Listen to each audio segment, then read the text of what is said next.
ਵਾਹਿਗੁਰੂ ਸਾਹਿਬ JIO. ਪ੍ਰਭ ਦਾਤੋ ਦਾਤਾਰ, ਪਰਿਓ ਜਾਚਕ ਇਕ ਸਰਨਾ। ਮਿਲੈ ਦਾਨ ਸੰਤਰੇਣ, ਜਿਹ ਲਗ ਭਵ ਜਲ ਤਰਨਾ। ਬਿਨਤ ਕਰੋ ਅਰਦਾਸ, ਸੁਨੋ ਜੇ ਠਾਕੁਰ ਭਾਵੈ। ਦੇਹੁ ਦਰਸ ਮਨ ਚਾਓ, ਭਗਤ ਇਹ ਮਨ ਠਹਿਰਾਵੈ।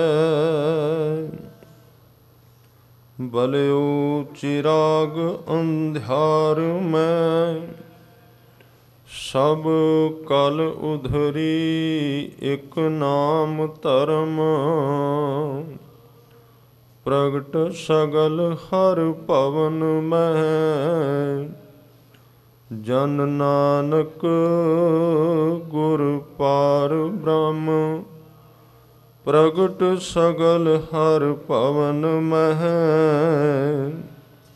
ਜਨ ਨਾਨਕ ਗੁਰ ਪਾਰ ਬ੍ਰਹਮ। ਸੱਚੇ ਪਾਤਸ਼ਾਹ ਸਤਿਗੁਰੂ ਸ੍ਰੀ ਗੁਰੂ ਗ੍ਰੰਥ ਸਾਹਿਬ ਮਹਾਰਾਜ ਜੀ ਦੀ ਪਾਵਨ ਹਜ਼ੂਰੀ ਵਿੱਚ ਸੁਭਾਏਮਾਨ ਗੁਰਮੁਖ ਪਿਆਰੇ ਸਤ ਸੰਗੀਓ, ਆਪ ਜੀ ਬੜੇ ਪ੍ਰੇਮ ਨਾਲ ਅੰਮ੍ਰਿਤ ਵੇਲੇ ਦੇ ਦੀਵਾਨ ਵਿੱਚ ਗੁਰਬਾਣੀ ਕੀਰਤਨ ਸ੍ਰੀ ਆਸਾ ਜੀ ਦੀ ਵਾਰ ਸਰਵਨ ਕਰ ਰਹੇ ਸੀ। ਉਪਰੰਤ ਚੱਲਦੀ ਲੜੀਵਾਰ ਵਿਚਾਰ ਵਿੱਚੋਂ ਭਗਤ ਕਬੀਰ ਸਾਹਿਬ ਜੀ ਦਾ ਇੱਕ ਸ਼ਬਦ ਆਪ ਜੀ ਨੇ ਸਰਵਨ ਕੀਤਾ ਹੈ। ਇਹ ਅੰਮ੍ਰਿਤਮਈ ਬਾਣੀ ਗੌੜੀ ਪੂਰਬੀ ਰਾਗ ਅੰਦਰ ਸਤਿਗੁਰੂ ਗੁਰੂ ਗ੍ਰੰਥ ਸਾਹਿਬ ਮਹਾਰਾਜ ਜੀ ਦੇ ਪਾਵਨ ਸਰੂਪ ਵਿੱਚ 334 ਅੰਗ ਉੱਪਰ ਸੁਭਾਏਮਾਨ ਹੈ। ਇਸ ਥਾਂ ਤੇ ਜੋ ਸ਼ਬਦ ਚੱਲ ਰਹੇ ਨੇ, ਉਹ ਕਬੀਰ ਜੀ ਦੀ ਬੜੀ ਡੂੰਘੀ ਘਾਲਣਾ ਤੋਂ ਬਾਅਦ ਹੋਈ ਪ੍ਰਾਪਤੀ ਦੇ ਵਿੱਚੋਂ ਇਹ ਬਾਣੀ ਉਚਾਰਨ ਕੀਤੀ ਗਈ ਹੈ। ਔਰ ਇਹਨਾਂ ਸ਼ਬਦਾਂ ਵਿੱਚ ਜੋਗ ਮਤ ਦੀਆਂ ਕੁਝ ਗੱਲਾਂ, ਜੋਗੀਆਂ ਨਾਲ ਵੀ ਕੋਈ ਵਾਰਤਾਲਾਪ ਹੋਈ ਦਿਸਦੀ ਹੈ, ਜਾਂ ਕਬੀਰ ਜੀ ਉਹਨਾਂ ਨੂੰ ਸਮਝਾ ਰਹੇ ਨੇ। ਇਸ ਲਈ ਅੱਜ ਦਾ ਤੇ ਕੱਲ੍ਹ ਦਾ ਸ਼ਬਦ ਮਹਿਜ਼ ਬਹੁਤ ਕਠਿਨ ਹੈ। ਸਿੱਧੇ ਇਸ ਦੇ ਅਰਥ ਪਕੜ ਵਿੱਚ ਆਉਣੇ ਬਹੁਤ ਮੁਸ਼ਕਿਲ ਨੇ। ਅੱਜ ਦੇ ਸ਼ਬਦ ਵਿੱਚ ਕਬੀਰ ਸਾਹਿਬ ਬ੍ਰਹਮ ਗਿਆਨ ਦੇ ਵਿੱਚ ਓਤ-ਪੋਤ ਹੋਏ ਉਸ ਗਿਆਨ ਨੂੰ ਵਰਣਨ ਕਰਦੇ ਨੇ, ਜਿਸ ਥਾਂ ਤੇ ਬਾਹਰਲੇ ਜਿਹੜੇ ਕਰਮ ਕਾਂਡ ਨੇ, ਜੋਗ ਹੈ, ਈੜਾ ਪਿੰਗਲਾ ਸੁਖਮਣਾ ਹੈ, ਦਸਮ ਦੁਆਰੇ ਦਾ ਖੁੱਲ੍ਹਣਾ ਹੈ, ਜਾਂ ਜਿੰਨੇ ਵੀ ਪੂਜਾ ਪਾਠ ਬਾਹਰਲੇ ਧਾਰਮਿਕ ਕਰਮ ਨੇ, ਕਬੀਰ ਸਾਹਿਬ ਕਹਿੰਦੇ ਨੇ ਜਿੱਦਣ ਅਖੀਰਲੀ ਅਵਸਥਾ ਲਿਵਦੀ ਮਨੁੱਖ ਤੇ ਆਉਂਦੀ ਏ, ਉਸ ਦਿਨ ਇਹ ਸਾਰੀਆਂ ਚੀਜ਼ਾਂ ਛੋਟੀਆਂ ਰਹਿ ਜਾਂਦੀਆਂ ਨੇ, ਵਿਲੀਨ ਹੋ ਜਾਂਦੀਆਂ ਨੇ, ਭਾਵ ਇਹਨਾਂ ਦੇ ਕੋਈ ਅਰਥ ਨਹੀਂ ਰਹਿੰਦੇ। ਜਦੋਂ ਮਨੁੱਖ ਦੀ ਲਿਵ ਲੱਗਦੀ ਹੈ, ਧਿਆਨ ਜੁੜ ਜਾਂਦਾ ਹੈ ਸ਼ਬਦ ਦੁਆਰਾ ਪ੍ਰਭੂ ਦੇ ਚਰਨਾਂ ਵਿੱਚ, ਜਿਹਨੂੰ ਉਹਨਾਂ ਨੇ ਆਪਣੀ ਬਾਣੀ ਵਿੱਚ ਚਰਨ ਕਮਲ ਕੀ ਮੌਜ ਕਿਹਾ ਹੈ, ਉਹਦੇ ਅੰਦਰ ਜਾ ਕੇ ਭਾਵੇਂ ਇਹ ਜਿਹੜੇ ਕਰਮ ਨੇ ਛੋਟੇ ਨਹੀਂ ਹਨ, ਬੜੇ ਅਭਿਆਸ ਤੋਂ ਬਾਅਦ ਇਹਨਾਂ ਦੀ ਸਮਝ ਪੈਂਦੀ ਕਿ ਮਨੁੱਖ ਦੇ ਸਰੀਰ ਵਿੱਚ ਈੜਾ ਹੈ, ਪਿੰਗਲਾ ਹੈ, ਸੁਖਮਣਾ ਹੈ, ਨਾੜੀਆਂ ਨੇ, ਇਹਦੇ ਸਰੀਰ ਵਿੱਚ ਦਸਮ ਦੁਆਰਾ ਹੈ। ਇਹਦੇ ਸਰੀਰ ਵਿੱਚ ਜੋਗੀਆਂ ਅਨੁਸਾਰ 6 ਚੱਕਰ ਨੇ, 7ਵਾਂ ਸੈਂਟਰ ਕਈ ਕੁਝ ਹੈ। 72,000 ਕੁਝ ਨਾੜੀਆਂ ਮੰਨਦੇ ਨੇ, ਕੋਈ 72 ਕਰੋੜ ਕਹਿੰਦੇ ਨੇ। ਇਹ ਬੜਾ ਕੁਝ ਹੈ। ਪਰ ਕਬੀਰ ਸਾਹਿਬ ਅੱਜ ਸਿਰੇ ਤੇ ਜਾ ਕੇ ਇਸ ਸਾਰੇ ਕੁਝ ਨੂੰ ਇਸ ਤਰ੍ਹਾਂ ਦੱਸਦੇ ਨੇ, ਜਿਵੇਂ ਇੱਕ ਫਸਲ ਦਾ ਦਾਣਾ ਮਿਲਣ ਤੋਂ ਬਾਅਦ ਪੱਤੇ ਡਿੱਗ ਪੈਂਦੇ ਨੇ ਤੇ ਉਹ ਧਰਤੀ ਵਿੱਚ ਹੀ ਛੱਡ ਦਿੱਤੇ ਜਾਂਦੇ ਨੇ। ਆਓ ਸਾਧ ਸੰਗਤ, ਅੱਜ ਦੇ ਸ਼ਬਦ ਦਾ ਆਧਾਰ ਕਹੋ ਕਬੀਰ ਲਿਵ ਲਾਗ ਰਹੀ ਹੈ। ਕੇਵਲ ਲਿਵ ਦੇ ਵਿੱਚੋਂ ਉਹਨਾਂ ਨੇ ਬੋਲਿਆ। ਕਬੀਰ ਜੀ ਇਹਨਾਂ ਸ਼ਬਦਾਂ ਵਿੱਚ ਕੀ ਰਹਿਮਤ ਕਰਦੇ ਨੇ। ਸਤਿਗੁਰੂ ਆਪ ਕਿਰਪਾ ਕਰਨ, ਰਸਨਾ ਕਰੋ ਪਵਿੱਤਰ ਔਰ ਉਚਾਰਨ ਕਰੋ ਜੀ ਸਤਨਾਮ ਸ਼੍ਰੀ। ਫਿਰ ਉਚਾਰਨ ਕਰੋ ਜੀ ਸਤਨਾਮ ਸ਼੍ਰੀ ਵਾਹਿਗੁਰੂ ਸਾਹਿਬ ਜੀਓ। ਅੱਜ ਦੇ ਸ਼ਬਦ ਵਿੱਚ ਕਬੀਰ ਸਾਹਿਬ ਜੋਗ ਮਤ ਵਿੱਚ ਮੰਨੀਆਂ ਜਾਂਦੀਆਂ ਪ੍ਰਾਪਤੀਆਂ ਨੂੰ ਪਹਿਲਾਂ ਕਹਿ ਰਹੇ ਨੇ, ਜਿਹਦੇ ਵਿੱਚ ਜੋਗੀ ਲੋਕ 3 ਨਾੜੀਆਂ ਮੰਨਦੇ ਨੇ ਪ੍ਰਾਣਾਯਾਮ ਦੀਆਂ, ਇੜਾ, ਪਿੰਗਲਾ ਔਰ ਸੁਖਮਨਾ। ਨਾਸਿਕਾ ਦੇ 2 ਦੁਆਰੇ ਇੜਾ ਤੇ ਪਿੰਗਲਾ ਮੰਨੇ ਨੇ ਉਹਨਾਂ ਨੇ, ਔਰ ਇੱਕ ਨਾੜੀ ਮਨੁੱਖ ਦੇ 6 ਕੇਂਦਰਾਂ ਤੋਂ ਹੁੰਦੀ ਸਿਰ ਵਿੱਚ ਜਾਂਦੀ ਹੈ, ਉਹਨੂੰ ਸੁਖਮਨਾ ਕਹਿੰਦੇ ਨੇ। ਤੇ ਜੋਗੀਆਂ ਦਾ ਮਕਸਦ ਉਸ ਸੁਖਮਨਾ ਨਾੜੀ ਨੂੰ ਖੋਲ੍ਹਣਾ ਹੈ, ਕਿਉਂਕਿ ਉਹ ਪ੍ਰਾਣਮਈ ਕੋਸ਼ ਦੇ ਸਾਰੇ ਜਿੰਨੇ ਤੰਤੂ ਨੇ ਉਹਨਾਂ ਨੂੰ ਤਾਕਤ ਦਿੰਦੀ ਹੈ। ਸਰੀਰ ਵਿੱਚ ਜਿੰਨੀਆਂ ਨਾੜੀਆਂ ਨੇ ਉਹਨਾਂ ਨੂੰ ਖੋਲ੍ਹ ਲੈਣਾ, ਉਹਨਾਂ ਨੂੰ ਸੋਧ ਲੈਣਾ, ਜਾਂ ਕਮਲ ਦਾ ਖਿੜਨਾ ਜਾਂ ਆਸਨਾਂ ਦਾ ਲਾਉਣਾ, ਨਾਭੀ ਦਾ ਖੁੱਲ੍ਹ ਜਾਣਾ, ਹਿਰਦੇ ਦਾ ਖੁੱਲ੍ਹ ਜਾਣਾ ਕਮਲ ਦਾ, ਔਰ 10ਮ ਦੁਆਰ ਦਾ ਪ੍ਰਕਾਸ਼ ਹੋਣਾ, ਇਹ ਜੋਗੀਆਂ ਨੇ ਆਪਣੇ ਮੈਟਰ ਦੇ ਵਿੱਚ ਇਹ ਲੈਸਨ ਉਹਨਾਂ ਬਣਾਇਆ ਹੋਇਆ। ਵੇਖੋ, ਇਹ ਅਲੱਗ-ਅਲੱਗ ਸਰੀਰ ਦੀਆਂ ਪ੍ਰਕਿਰਿਆਵਾਂ ਨੇ। ਇੱਕ ਸਰੀਰ ਬਾਹਰ ਹੈ ਜਿਹਨੂੰ ਆਪਾਂ ਕਹਿੰਦੇ ਹਾਂ ਸਥੂਲ ਸਰੀਰ, ਜਿਹੜਾ ਦਿਸਦਾ ਪਿਆ, ਤੇ ਦੂਸਰਾ ਸਰੀਰ ਪ੍ਰਾਣਮਈ ਹੈ, ਸਵਾਸਾਂ ਦਾ ਸਰੀਰ, ਜਿਹੜਾ ਸਵਾਸ ਨਾਲ ਚੱਲਦਾ ਹੈ। 5 ਕੋਸ਼ ਵੀ ਮੰਨੇ ਨੇ ਕੁਝ ਵਿਦਵਾਨਾਂ ਨੇ। ਪ੍ਰਾਣਮਈ ਕੋਸ਼, ਸਰੀਰਮਈ ਕੋਸ਼ ਬਾਹਰ ਜਿਹੜਾ ਭਾਵੇਂ ਕੋਈ ਵੀ ਨਾਂ ਲੈ ਸਕਨੇ। ਇਹਦੇ ਤੋਂ ਅੱਗੇ ਮਨਮਈ ਕੋਸ਼, ਗਿਆਨਮਈ ਕੋਸ਼ ਤੇ ਆਨੰਦਮਈ ਕੋਸ਼। ਇਹ 5 ਸਾਡੇ ਸਰੀਰ ਦੀਆਂ ਅੰਤਰੀਵ ਪਰਤਾਂ ਨੇ। ਧਿਆਨ ਦਿਓ ਗੁਰੂ ਕੇ ਸਵਾਰਿਓ, ਆਪਾਂ ਇੱਕ ਗੱਲ ਨੂੰ ਚੰਗੀ ਤਰ੍ਹਾਂ ਸਮਝਦੇ ਹਾਂ। ਅੱਜ ਦਾ ਸ਼ਬਦ ਥੋੜ੍ਹਾ ਜਿਹਾ ਸਮਝਣ ਦਾ ਯਤਨ ਕਰੀਏ ਕਿ ਗੁਰਮਤ ਕਿਹੜੀ ਡੂੰਘਾਈ ਤੱਕ ਚੋਟ ਕਰਦੀ ਹੈ। ਜੋਗ ਮਤ ਤੇ ਪ੍ਰਾਣਾਯਾਮ, ਇਹ 2 ਚੀਜ਼ਾਂ ਤੱਕ ਸੀਮਤ ਹੈ। ਮੈਂ ਬੇਨਤੀ ਕਰ ਰਿਹਾ ਸਾਂ, ਅੱਜ ਦੇ ਸ਼ਬਦ ਦੇ ਕਹਿਣ ਦਾ ਭਾਵ ਇਹ ਸਾਰੇ ਹੀ ਸਾਧਨ ਸਤਿਕਾਰਯੋਗ ਜ਼ਰੂਰ ਨੇ, ਭਾਵੇਂ ਉਹ ਪ੍ਰਾਣਾਯਾਮ ਹੈ, ਭਾਵੇਂ ਯੋਗਾ ਅਭਿਆਸ ਹੈ, ਭਾਵੇਂ ਕੋਈ ਆਪਣੇ ਸਾਧਨਾ ਅਨੁਸਾਰ ਆਸਨ ਲਾਉਂਦਾ ਹੈ, ਉਹ ਠੀਕ ਕਰ ਰਿਹਾ। ਪਰ ਸਤਿਗੁਰੂ ਅੱਜ ਦੇ ਸ਼ਬਦ ਵਿੱਚ ਕਹਿ ਰਹੇ ਨੇ, ਸਿੱਖਾ ਤੇਰੀ ਯਾਤਰਾ ਇਸ ਤੋਂ ਕਿਤੇ ਅੱਗੀ ਹੈ, ਕਿਤੇ ਇਹਨੂੰ ਹੀ ਧਰਮ ਸਮਝ ਕੇ ਇੱਥੇ ਨਾ ਭਟਕ ਜਾਈਂ। ਹਾਂ, ਇਹਦਾ ਨਫ਼ਰਤ ਇਹਦੇ ਨਾਲ ਕਰਨ ਦੀ ਕੋਈ ਲੋੜ ਨਹੀਂ ਹੈ। ਇਸ ਗੱਲ ਨੂੰ ਹੋਰ ਸਮਝਣ ਵਾਸਤੇ ਆਪਾਂ ਇੱਕ ਤਜਰਬੇ ਵਿੱਚ ਉਦਾਹਰਨ ਦੇ ਤੌਰ ਤੇ ਲਈਏ। ਸਾਡੇ ਸਰੀਰ ਦੇ 5 ਹਿੱਸੇ ਆਪਾਂ ਮੰਨ ਲਈਏ। ਇੱਕ ਬਾਹਰ ਦਿਸਦਾ ਪਿਆ 5 ਤੱਤਾਂ ਦਾ ਬਣਿਆ ਸਰੀਰ, ਇੱਕ ਸਾਡੇ ਗਲੇ ਵਿੱਚ 2 ਦਾ ਤੇ ਸਾਨੂੰ ਪਤਾ ਹੈ ਜਿਹੜਾ ਸਵਾਸ ਪਿਆ ਚੱਲਦਾ, ਪ੍ਰਾਣ ਜਿਹੜੇ ਨੇ।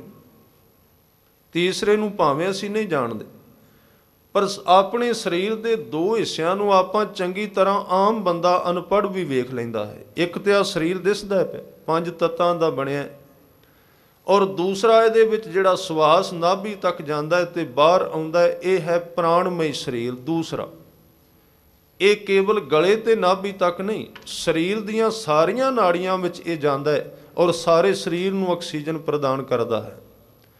ਇਹ ਦੂਸਰਾ ਸਰੀਰ, ਇਹ ਦੋ ਅਸੀਂ ਵੇਖੇ ਨੇ। ਤੀਸਰਾ ਆਪਾਂ ਮੰਨੀਏ, ਜਿਹਨੂੰ ਆਪਾਂ ਕਹਿ ਲਈਏ ਮਨਮਈ ਕੋਸ਼, ਜਿੱਥੇ ਵਿਚਾਰ ਚੱਲਦੇ ਨੇ, ਜਿੱਥੇ ਖਿਆਲ ਚੱਲਦੇ ਨੇ, ਜਿਸ ਥਾਂ ਤੇ ਫੁਰਨੇ ਚੱਲਦੇ ਨੇ। ਤੇ ਚੌਥਾ ਮਨ ਤੋਂ ਵੀ ਪਾਰ ਹੈ, ਜਿਹਦੇ ਵਿੱਚ ਗਿਆਨਮਈ ਕੋਸ਼ ਹੈ, ਜਿਹਦੇ ਵਿੱਚ ਬੰਦਾ ਇੰਨੀ ਸਮਰੱਥਾ ਵਾਲਾ ਹੋ ਜਾਂਦਾ ਹੈ ਕਿ ਉਹ ਆਨੰਦਮਈ ਕੋਸ਼ ਨੂੰ ਵੀ ਵੇਖਣ ਦੇ ਨੇੜੇ ਚਲਾ ਜਾਂਦਾ ਹੈ ਔਰ ਪਿਛਲੇ 3 ਕੋਸ਼ਾਂ ਨੂੰ ਵੀ ਉਹਨੂੰ ਤਜਰਬਾ ਹੋ ਜਾਂਦਾ ਵੀ ਪਿੱਛੇ ਵੀ ਕੁਝ ਹੈ।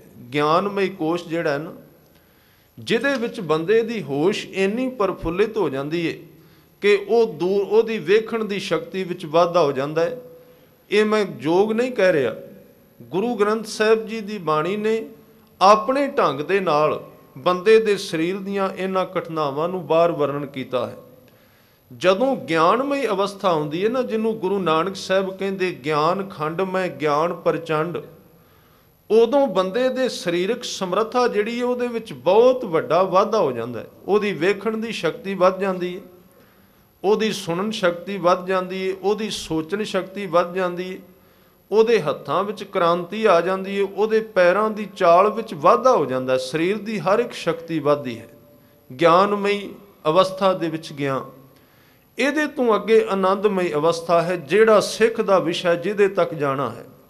ਹੁਣ ਮੈਂ ਜਿਹੜੀ ਬੇਨਤੀ ਕਰਨੀ ਚਾਹੁੰਦਾ, ਜਿਹੜਾ ਪ੍ਰਾਣਾਯਾਮ ਹੈ ਨਾ ਤੇ ਯੋਗਾ ਆਸਨ ਹੈ, ਯੋਗਾ ਆਸਨ ਸਾਡੇ 5 ਬਾਹਰਲੇ ਤੱਤਾਂ ਨਾਲ ਬਣੇ ਸਰੀਰ ਨਾਲ ਸੰਬੰਧਿਤ ਹੈ। ਯੋਗ ਆਸਨ ਜਿਹੜੇ ਆਪਾਂ ਆਸਨ ਕਰਨੇ ਆ, 84 ਆਸਨ ਬਾਣੀ ਵਿੱਚ ਵੀ ਸਤਿਗੁਰਾਂ ਨੇ ਗਿਣੇ ਨੇ ਕਿ 84 ਆਸਨ ਇਹ ਵੀ ਕਰ ਰਿਹਾ, ਵੱਡੀ ਆਰਜਾ ਫਿਰ ਜਨਮੈ ਹਰਿ ਸਿਉ ਸੰਗ ਨਾ ਗਿਆ। ਜਿਹਦੇ ਵਿੱਚ ਗੁਰੂ ਸਾਹਿਬ ਇਹ ਸਾਰੇ ਗਿਣਦੇ ਨੇ, ਜਿਹਨੂੰ ਸਾਹਿਬ ਕਹਿੰਦੇ ਪਾਠ ਪੜਿਓ ਅਰ ਵੇਦ ਵਿਚਾਰਿਓ ਨਿਵਲ ਭੁਯੰਗਮ। ਨਿਵਲ ਭੁਯੰਗਮ ਦਾ ਅਰਥ ਹੈ ਪੇਟ ਦੀਆਂ ਨਾੜੀਆਂ ਨੂੰ ਰਿੜਕਣਾ। ਇਹ ਇੱਕ ਆਸਨ ਹੈ ਤੇ ਸਰੀਰ ਨਾਲ ਸੰਬੰਧਿਤ ਹੈ। ਮੈਂ ਅੱਜ ਦੇ ਇਸ ਵਿਸ਼ੇ ਵਿੱਚ ਇਹ ਬੇਨਤੀ ਕਰਨੀ ਚਾਹੁੰਦਾ ਕਿ ਸਿੱਖੀ ਦਾ ਵਿਰਸਾ ਬਹੁਤ ਡੂੰਘਾ ਤੇ ਅਮੀਰ ਹੈ। ਉਹ ਪ੍ਰਾਣਾਯਾਮ ਤੇ ਯੋਗਾ ਆਸਨ ਤੋਂ ਬੜਾ ਅੱਗੇ ਚਲਾ ਜਾਂਦਾ ਹੈ, ਜਦ ਕਿ ਇਹਨਾਂ ਤੋਂ ਗੁਰੂ ਕੇ ਸਵਾਰਿਓ ਲਾਭ ਲਿਆ ਜਾ ਸਕਦਾ ਹੈ। ਇਹ ਜਿਹੜਾ ਸਾਹਿਬ ਕਹਿੰਦੇ ਨਿਉਲੀ ਕਰਮ ਜਿਹੜੇ ਨੇ, ਜਿਹਨੂੰ ਸਾਹਿਬ ਕਹਿ ਰਹੇ ਨੇ ਪਾਠ ਪੜਿਓ ਅਰ ਵੇਦ ਵਿਚਾਰਿਓ ਨਿਵਲ ਭੁਯੰਗਮ ਸਾਧੇ, ਪਰ ਹੋਇਆ ਕਿ 5 ਜਨਾਂ ਸਿਉ ਸੰਗ ਨਾ ਛੁਟਕਿਓ। ਭਾਵੇਂ ਇਹ ਸਹਾਇਤਾ ਕਰ ਦਿੰਦੇ ਨੇ, ਜਦੋਂ ਕੋਈ ਯੋਗਾ ਆਸਨ ਕਰਦਾ, ਜਦੋਂ ਕੋਈ ਪ੍ਰਾਣਾਯਾਮ ਕਰਦਾ ਤੇ ਉਹਨਾਂ ਦੇ ਵਿੱਚ ਇੰਨੀ ਕੁ ਸ਼ਕਤੀ ਹੈ ਵੀ ਬੰਦੇ ਦੀ ਸਮਰੱਥਾ ਵੱਧ ਜਾਂਦੀ ਹੈ ਪੰਜਾਂ ਨਾਲ ਟਕਰਾਉਣ ਦੀ। ਇਹਦੇ ਵਿੱਚ ਕੋਈ ਸ਼ੱਕ ਨਹੀਂ ਹੈ, ਪੰਜਾਂ ਨਾਲ ਟਕਰਾਉਣ ਦੀ ਸਮਰੱਥਾ ਵੱਧ ਜਾਂਦੀ ਹੈ। ਪਰ ਯਾਦ ਰੱਖੀਏ, ਇਹਨਾਂ ਪੰਜਾਂ ਦਾ ਬੀਜ ਮਨੋਮਈ ਤੇ ਗਿਆਨਮਈ ਕੋਸ਼ ਦੇ ਅੰਦਰ ਟਿਕਿਆ ਹੋਇਆ ਹੈ। ਜਿੰਨਾ ਚਿਰ ਉੱਥੋਂ ਤੱਕ ਚੋਟ ਨਾ ਗਈ, ਉਹਨਾਂ ਚਿਰ ਅੰਦਰੋਂ ਵਿਕਾਰ ਨਹੀਂ ਨਿਕਲਣਗੇ। ਯੋਗ ਅਭਿਆਸ ਤੇ ਪ੍ਰਾਣਾਯਾਮ 2 ਸਰੀਰਾਂ ਨੂੰ ਸੋਧ ਸਕਦਾ ਹੈ। ਇੱਕ ਤੇ 5 ਬਾਹਰਲੇ ਜਿਹੜੇ ਤੱਤਾਂ ਦਾ ਬਣਿਆ ਸਾਡਾ ਸਰੀਰ ਹੈ, ਜਿਹਨੂੰ ਗੁਰੂ ਤੇਗ ਬਹਾਦਰ ਸਾਹਿਬ ਕਹਿੰਦੇ 5 ਤੱਤ ਕੋ ਤਨ ਰਚਿਓ ਜਾਨੋ ਚਤੁਰ ਸੁਜਾਨ। ਇਸ ਸਰੀਰ ਦੇ ਉੱਤੇ ਸਾਰੇ ਆਸਨ ਕੰਮ ਕਰਨਗੇ। ਇਹਦੇ ਨਾਲ ਐਕਸਰਸਾਈਜ਼ ਕਰੋ, ਇਹਦੇ ਨਾਲ ਆਸਨ ਲਾ ਕੇ ਵੇਖੋ, ਜਿਹੜੇ ਗੁਰੂ ਸਾਹਿਬ ਨੇ ਵੀ ਕਹੇ ਨੇ ਕਿ 5 ਜਨਾਂ ਸਿਉ ਸੰਗ ਨਾ ਛੁਟਕਿਓ ਅਧਿਕ ਅਹਿ ਬੁੱਧ ਬਾਧੇ ਪਿਆਰੇ ਇਨ ਬਿਦ ਮਿਲਣ ਨਾ ਜਾਈ। ਇਹ ਸਰੀਰ ਦਾ ਹਿੱਸਾ ਹੈ, ਇਹਦੇ ਨਾਲ ਰੱਬ ਨੂੰ ਨਹੀਂ ਮਿਲਿਆ ਜਾਣਾ।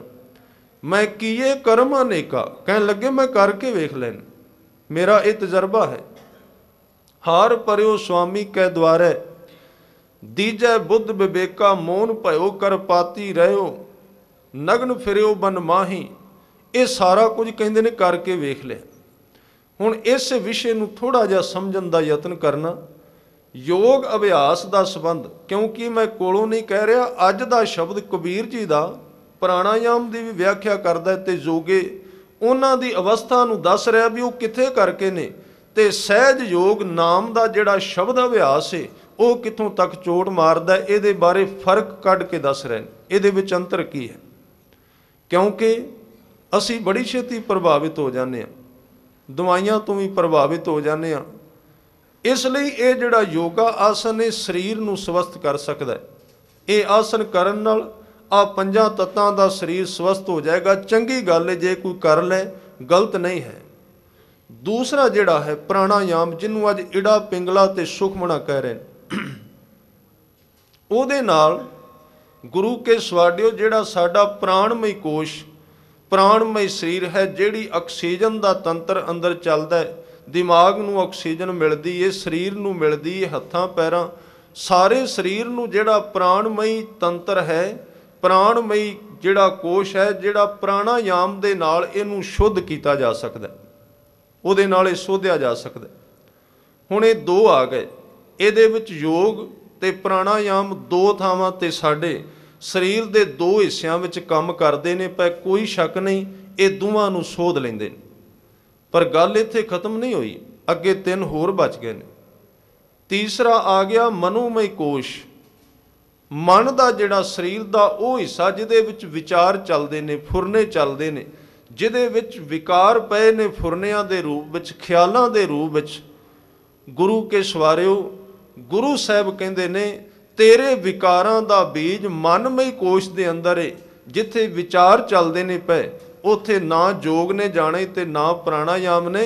ਉਹਦੇ ਤੱਕ ਜੇ ਪਹੁੰਚ ਹੈ ਤੇ ਕੇਵਲ ਗੁਰੂ ਕੇ ਸ਼ਬਦ ਦੀ ਹੈ, ਉੱਥੇ ਚੋਟ ਕੇਵਲ ਸ਼ਬਦ ਆਏਗਾ। ਮੇਰਾ ਕਹਿਣ ਤੋਂ ਭਾਵ ਕਿਸੇ ਨੂੰ ਨੀਵਾਂ ਦਿਖਾਉਣਾ ਨਹੀਂ ਹੈ, पर जिहड़ी अवस्था है, किहड़ी दवाई किहड़े थां ते जाके काम कर सकदी। जिहड़ा मनोमई थां है ना, ਉਹਦੇ ਵਿੱਚ ਇਹ ਦੋਵੇਂ ਚੀਜ਼ਾਂ ਨਹੀਂ ਜਾਣਗੀਆਂ। ਹਾਂ ਉੱਥੇ ਤਾਕਤ ਆ ਜਾਏਗੀ ਪ੍ਰਾਣਾਯਾਮ ਕਰਨ ਦੇ ਨਾਲ, ਕਿਉਂਕਿ ਪ੍ਰਾਣ ਦਾ ਸੰਬੰਧ ਮਨ ਦੇ ਨਾਲ ਬਹੁਤ ਡੂੰਘਾ ਹੈ। ਮਨ ਵਿਚਕਾਰ ਖੜਾ ਹੈ ਬਿਲਕੁਲ। ਪ੍ਰਾਣ ਤੇ ਮਨ ਇੱਕ ਤਰ੍ਹਾਂ ਨਾਲ ਜੁੜੇ ਪਏ ਨੇ। ਇਹ ਵਿਸ਼ਾ ਲੰਮਾ ਹੈ, ਮੈਂ ਜ਼ਿਆਦਾ ਇਸ ਨੂੰ ਹੋਰ ਨਾ ਲਮਕਾਵਾਂ ਕਿਉਂਕਿ ਸਰੋਤਿਆਂ ਦੇ ਆਪਣੇ ਆਪਣੇ ਰਸ ਨੇ। ਇਸ ਲਈ ਗੁਰੂ ਕੇ ਸਵਾਰਿਓ, ਇਹ ਜਿਹੜਾ ਮਨ ਹੈ, ਤੀਸਰਾ ਹਿੱਸਾ ਜੀਵਨ ਦਾ, ਤੀਸਰਾ ਕੇਂਦਰ ਸਰੀਰ ਦਾ, ਮਨਮਈ ਕੋਸ਼, ਇਹਦੇ ਤੱਕ ਨਾ ਯੋਗ ਜਾਂਦਾ ਹੈ, ਨਾ ਇਹਦੇ ਤੱਕ ਪ੍ਰਾਣਾਯਾਮ ਜਾਂਦਾ ਹੈ। ਇਹਦੇ ਤੱਕ ਜੇ ਜਾ ਸਕਦਾ ਤੇ ਗੁਰੂ ਕਾ ਸ਼ਬਦ ਜਾ ਸਕਦਾ ਹੈ। ਇਸ ਲਈ ਹੁਣ ਅੱਗੇ ਸ਼ਬਦ ਨੇ ਕੰਮ ਕਰਨਾ ਹੈ। ਇਹ ਦੂਹ ਨੂੰ ਸੋਧ ਦੇਗਾ, ਬਾਹਰਲੇ ਪੰਜ ਤੱਤਾਂ ਦੇ ਸਰੀਰ ਨੂੰ ਤੇ ਪ੍ਰਾਣ ਦੇ ਸਰੀਰ ਨੂੰ ਸੋਧ ਦੇਗਾ। पर जिथे अंदर विचारां दा घोल है, जिन्हों गुरु साहब बाणी विच कहंदे ने कि इन्हां पंजां नाल कौन टकराएगा जाके, स्पष्ट उन्होंने कहा। जदों बाणी विच कबीर जी कहंदे ने, कहन लगे मैं सब कुछ करके वेख लिया, ग्रह तज बन खंड जाइए, चुन खाइए कंधा। मैं घर छड्ड के भी वेख्या, जंगल विच अन्न अनाज खाना छड्ड के फल आहार लैके वेख लिया। ਉਹਦੇ ਨਾਲ ਅੰਦਰ ਸ਼ਕਤੀ ਘਟ ਗਈ, ਸੋਚਿਆ ਵਿਕਾਰ ਮਿਟ ਗਏ ਨੇ। ਗ੍ਰਹਿ ਤਜ ਬਨਖੰਡ ਜਾਈਐ, ਚੁਣ ਖਾਈਐ ਕੰਦਾ। ਪਰ ਜਿਉਂ ਹੀ ਉਹਨੂੰ ਪਰਤ ਕੇ ਤੂੰ ਖਵਾਏਗਾ, ਅਜੂ ਵਿਕਾਰ ਨਾ ਛੋੜਈ ਪਾਪੀ ਮਨ ਮੰਦਾ। ਇਹ ਜਿਹੜਾ ਮਨ ਦਾ ਕੋਸ਼ ਹੈ, ਇਹ ਵਿਕਾਰ ਨਹੀਂ ਉਹ ਇਸ ਤਰ੍ਹਾਂ ਛੱਡਦਾ, ਭਾਵੇਂ ਤੂੰ ਖਾਣਾ ਪੀਣਾ ਬੰਦ ਵੀ ਕਰ ਦੇ, ਕਿਉਂਕਿ ਵਿਕਾਰਾਂ ਦੇ ਬੀਜ ਮਨ ਵਿੱਚ ਪਏ ਨੇ, ਜਿੱਥੇ ਖਿਆਲ ਉੱਠ ਰਹੇ ਨੇ। ਤੇ ਉਸ ਬਿਮਾਰੀ ਤੱਕ ਜਿੰਨਾ ਚਿਰ ਦਵਾਈ ਨਾ ਗਈ, ਉਹਦੇ ਤੱਕ ਜਾ ਸਕਦਾ ਹੈ, ਕਿਉਂਕਿ ਮਨ ਦਾ ਸਰੂਪ ਹੈ ਤਰੰਗ ਸ਼ਬਦ, ਤੇ ਸ਼ਬਦ ਤੱਕ ਸ਼ਬਦ ਹੀ ਜਾ ਸਕਦਾ ਹੈ। ਉਹਨੂੰ ਸ਼ਬਦ ਹੀ ਕੱਟ ਸਕਦਾ ਹੈ। ਜਿਵੇਂ ਆਪਾਂ ਕਹਿੰਦੇ ਹਾਂ ਲੋਹੇ ਨੂੰ ਲੋਹਾ ਕੱਟ ਸਕਦਾ, ਕੇਵਲ ਲੱਕੜ ਨਹੀਂ ਕੱਟ ਸਕਦੀ। ਲੋਹੇ ਨੂੰ ਕੇਵਲ ਲੋਹੇ ਦੀ ਆਰੀ ਕੱਟੇਗੀ। ਜਿਹੜਾ ਮਨ ਹੈ ਇਹ ਸ਼ਬਦ ਦਾ ਸਰੂਪ ਹੈ, ਤਰੰਗਾਂ ਦਾ ਰੂਪ ਹੈ, ਅੱਖਰਾਂ ਦਾ ਰੂਪ ਹੈ, ਖਿਆਲਾਂ ਦਾ ਰੂਪ ਹੈ। ਤੇ ਗੁਰੂ ਕੇ ਸਵਾਰਿਓ, ਪ੍ਰਾਣਾਯਾਮ ਤੇ ਯੋਗ ਦੀ ਲੱਕੜ ਦੀ ਆਰੀ ਇਸ ਮਨ ਨੂੰ ਨਹੀਂ ਕੱਟੇਗੀ। ਵਿਚਾਰ ਅੰਦਰ ਖੜੇ ਰਹਿਣਗੇ, ਫੁਰਨੇ ਰੁਕ ਜਾਣਗੇ, ਘੱਟ ਹੋ ਜਾਣਗੇ। ਮਹਿਸੂਸ ਹੋਏਗਾ ਕਿ ਹੁਣ ਸਾਡਾ ਮਨ ਸ਼ਾਂਤ ਹੋਣ ਲੱਗ ਪਿਆ। ਇਹਦੇ ਵਿੱਚ ਸ਼ੱਕ ਨਹੀਂ, ਹੋ ਜਾਂਦਾ ਹੈ, ਇਹ ਹੋ ਜਾਂਦਾ ਹੈ। ਇਹ ਆਪਣੀ ਸ਼ਕਤੀ ਘਟ ਜਾਂਦੀ ਹੈ, ਪਰ ਇਹਦੇ ਅੰਦਰੋਂ ਵਿਕਾਰਾਂ ਦੇ ਬੀਜ ਨਹੀਂ ਜਾਂਦੇ। ਕਬੀਰ ਸਾਹਿਬ ਕਹਿ ਰਹੇ ਨੇ, ਗ੍ਰਹਿ ਤਜ ਬਨਖੰਡ ਜਾਈਐ, ਚੁਣ ਖਾਈਐ ਕੰਦਾ। ਅਜੋਂ ਵਿਕਾਰ ਨਾ ਛੋੜੇ ਪਾਪੀ ਮਨ ਮੰਦਾ।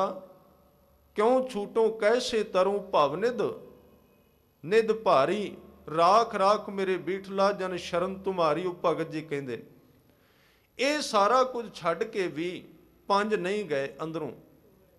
ਪੰਜ ਜਨਾਂ ਸਿਓ ਸੰਗ ਨਾ ਛੁਟਕੇ, ਉਹ ਅਧਿਕ ਅਹਿ ਬੁੱਧ ਬਾਧੇ। ਕਿਉਂ ਉੱਥੋਂ ਤੱਕ ਇਹ ਚੀਜ਼ਾਂ ਨਹੀਂ ਸਣ ਜਾ ਸਕਦੀਆਂ।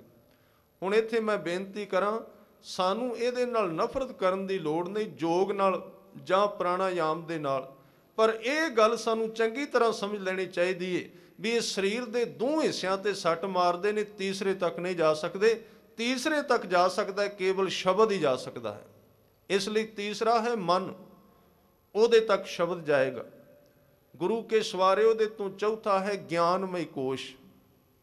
ਜਦੋਂ ਬੰਦਾ ਇਹਦੇ ਵਿੱਚ ਪ੍ਰਵੇਸ਼ ਕਰ ਜਾਏ ਤੇ ਫਿਰ ਉਹਦੇ ਵਾਪਸ ਪਰਤਨ ਦੀ, ਡਿੱਗਣ ਦੀ ਸੰਭਾਵਨਾ ਘਟ ਜਾਂਦੀ ਹੈ। ਕਿਉਂਕਿ ਗਿਆਨ ਖੰਡ ਮੈਂ ਗਿਆਨ ਪ੍ਰਚੰਡ, ਤਿੱਥੈ ਨਾਦ ਬਿਨੋਦ ਕੋਡ ਆਨੰਦ, ਸ਼ਰਮ ਖੰਡ ਕੀ ਬਾਣੀ ਰੂਪ, ਇਹ ਅਗਲਾ ਖੰਡ ਹੈ। ਜਦੋਂ ਕੋਈ ਵਿਅਕਤੀ ਸ਼ਬਦ ਸਾਧਨਾ ਦੁਆਰਾ, ਸ਼ਬਦ ਦੀ ਕਮਾਈ ਦੁਆਰਾ, ਨਾਮ ਜਪ ਕੇ, ਗੁਰੂ ਕੀ ਸਿੱਖਿਆ ਲੈ ਕੇ, ਸ਼ਬਦ ਦੇ ਅਭਿਆਸ ਦੁਆਰਾ ਤੀਸਰੇ ਮਨਮਈ ਕੋਸ਼ ਨੂੰ, ਖੰਡ ਨੂੰ ਛੱਡ ਕੇ ਚੌਥੇ ਗਿਆਨ ਖੰਡ ਵਿੱਚ ਪ੍ਰਵੇਸ਼ ਕਰ ਜਾਂਦਾ ਹੈ ਤੇ ਉੱਥੇ ਬੰਦੇ ਦੇ ਹੋਸ਼, ਉਹਦਾ ਜੀਵਨ ਦੀਆਂ ਸਾਰੀਆਂ ਸ਼ਕਤੀਆਂ ਉਹਨਾਂ ਵਿੱਚ ਵਾਧਾ ਹੋ ਜਾਂਦਾ ਹੈ। ਜਿਹਨੂੰ ਆਪਾਂ ਕਹਿੰਦੇ ਆ ਨਾ, ਕਈ ਅਭਿਆਸੀ ਕਹਿੰਦੇ ਨੇ ਸਾਨੂੰ ਕੁਝ ਆਵਾਜ਼ਾਂ ਸੁਣੀਂਦੀਆਂ ਨੇ। ਉਹਦਾ ਕਾਰਨ ਕੀ ਹੈ? ਉਹਦਾ ਹੋਰ ਕੋਈ ਕਾਰਨ ਨਹੀਂ ਹੈ। ਉਹ ਕੋਈ ਲਕਸ਼ ਨਹੀਂ ਸੀ ਆਵਾਜ਼ਾਂ ਸੁਣਨੀਆਂ ਨਾਮ ਜਪਣ ਦਾ, ਉਹ ਤੇ ਸੁਣਨ ਦੀ ਸ਼ਕਤੀ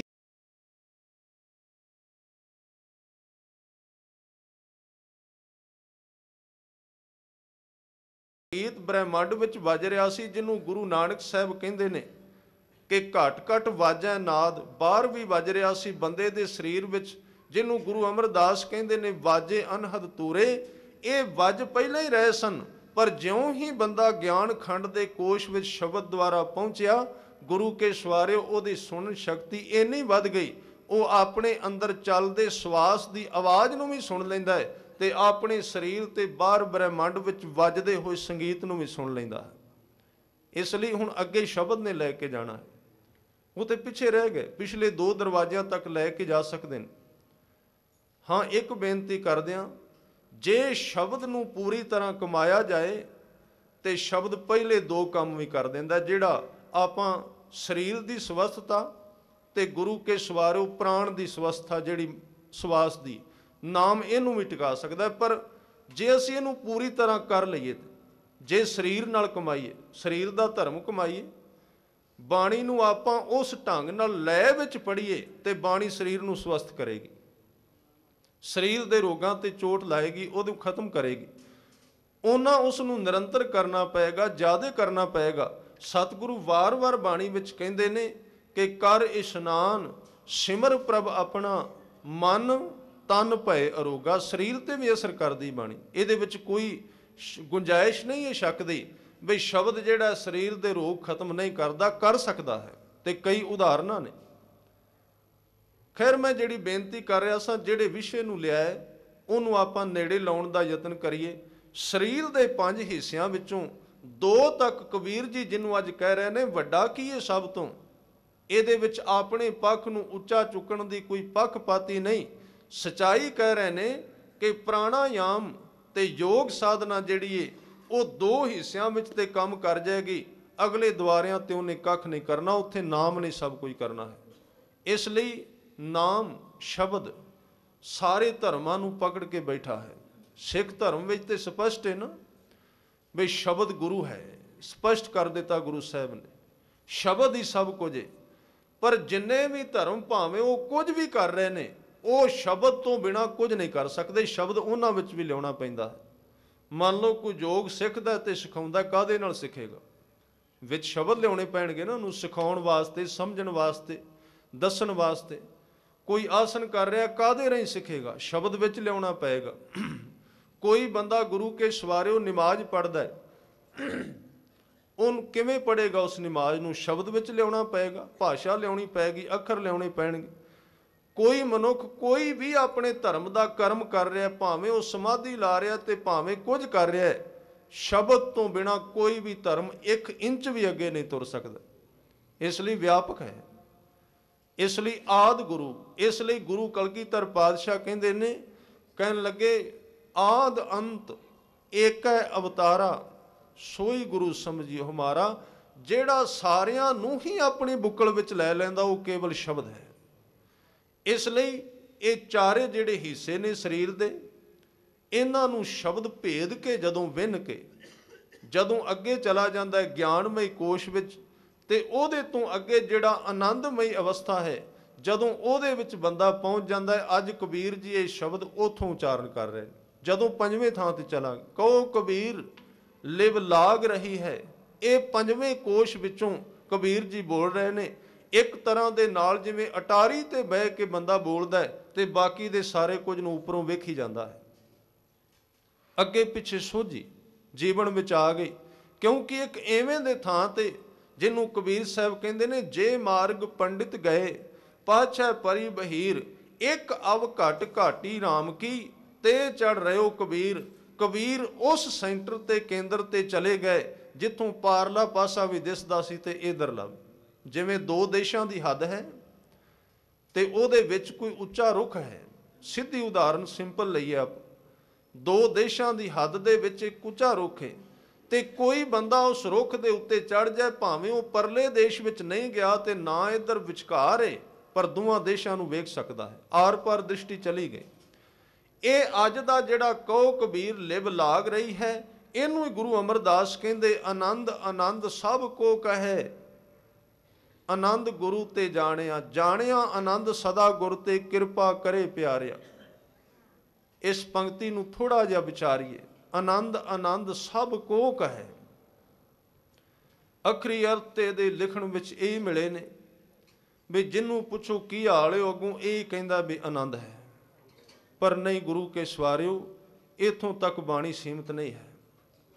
ਜਿਸ ਦਿਨ ਬੰਦਾ ਆਨੰਦਮਈ ਦੁਨੀਆ ਵਿੱਚ ਚਲਾ ਜਾਂਦਾ ਹੈ, ਜਿਹਨੂੰ ਅੱਜ ਕਬੀਰ ਜੀ ਕਹਿ ਰਹੇ ਨੇ ਕਹੋ ਕਬੀਰ ਲਿਵ ਲਾਗ ਰਹੀ ਹੈ, ਉਸ ਦਿਨ ਆਨੰਦ ਆਨੰਦ ਸਭ ਕੋ ਕਹੇ ਦਾ ਅਰਥ ਹੈ ਕਿ ਸਰੀਰ ਦੇ ਸਾਰੇ ਹੀ ਇੰਦਰੇ ਕਹਿ ਰਹੇ ਨੇ ਆਨੰਦ ਹੈ, ਆਨੰਦ ਹੈ, ਆਨੰਦ ਹੈ।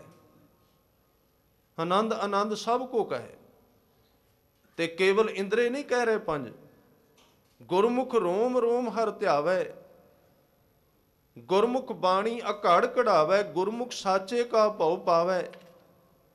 ਅਸਲ ਵਿੱਚ ਉਸ ਬੰਦੇ ਦਾ ਇੱਕ ਇੱਕ ਲੂੰ ਕਹਿਣ ਲੱਗ ਪੈਂਦਾ ਵੀ ਹੁਣ ਆਨੰਦ ਹੈ, ਆਨੰਦ ਹੈ, ਚੜ੍ਹਦੀ ਕਲਾ ਹੈ। ਇਹ ਜਿਹੜਾ ਸ਼ਬਦ ਆਪ ਜੀ ਰਾਮਕਲੀ ਰਾਗ ਵਿੱਚ ਆਨੰਦ ਸਾਹਿਬ ਦੀ ਪੰਜਵੀਂ ਬਾਣੀ ਨਿਤਨੇਮ ਦੀ ਵਿੱਚ ਪੜ੍ਹਦੇ ਹੋ ਨਾ, ਆਨੰਦ ਆਨੰਦ ਸਭ ਕੋ ਕਹੈ, ਇਹਦੇ ਗੁਰੂ ਅਮਰਦਾਸ ਜੀ ਦੇ ਜਿਹੜੇ ਉਹਨਾਂ ਨੇ ਕਿਰਪਾ ਕਰਕੇ ਇਹਦੇ ਅਧਿਆਤਮਿਕ ਭਾਵ ਕਹੇ ਨੇ, ਉਹਦਾ ਅਰਥ ਹੈ ਜਿੱਦਣ ਆਨੰਦ ਆ ਗਿਆ ਉਦਣ ਤੇਰੇ ਸਰੀਰ ਦਾ ਇੱਕ ਇੱਕ ਲੂੰ ਬੋਲ ਕੇ ਕਹੇਗਾ ਮੈਨੂੰ ਆਨੰਦ ਹੈ, ਮੈਨੂੰ ਆਨੰਦ ਹੈ। ਤੇ ਇਥੋਂ ਤੱਕ ਸੀਮਤ ਨਹੀਂ, ਫਿਰ ਬੰਦਾ ਜਿੱਧਰ ਬਾਹਰ ਵੇਖੇਗਾ ਚੌਵਾਂ ਪਾਸਿਓਂ ਨੂੰ ਸਾਰਿਆਂ ਪਾਸਿਓਂ ਇਹ ਆਨੰਦ ਦਿਸਦਾ ਹੈ, ਇਹ ਸੁਣੇਗਾ। ਤਾਂ ਹੀ ਉਹਨਾਂ ਕਿਹਾ ਸੀ ਆਨੰਦ ਸੁਣੋ, ਆਉਂਦਾ ਨਾ ਅਖੀਰ ਤੇ 40 ਨੰਬਰ ਪੌੜੀ ਵਿੱਚ, ਕਿਉਂਕਿ ਇਸ ਬਾਣੀ ਦਾ ਨਾਮ ਹੀ ਆਨੰਦ ਹੈ। ਇਸ ਬਾਣੀ ਦਾ ਨਾਮ ਆਨੰਦ ਕਿਉਂ ਰੱਖਿਆ? ਆਨੰਦ ਸੁਣੋ ਵਡਭਾਗੀ ਹੋ। ਕਿਹੜਾ ਆਨੰਦ ਸੁਣੋ, ਕਿਹਦੇ ਤੋਂ?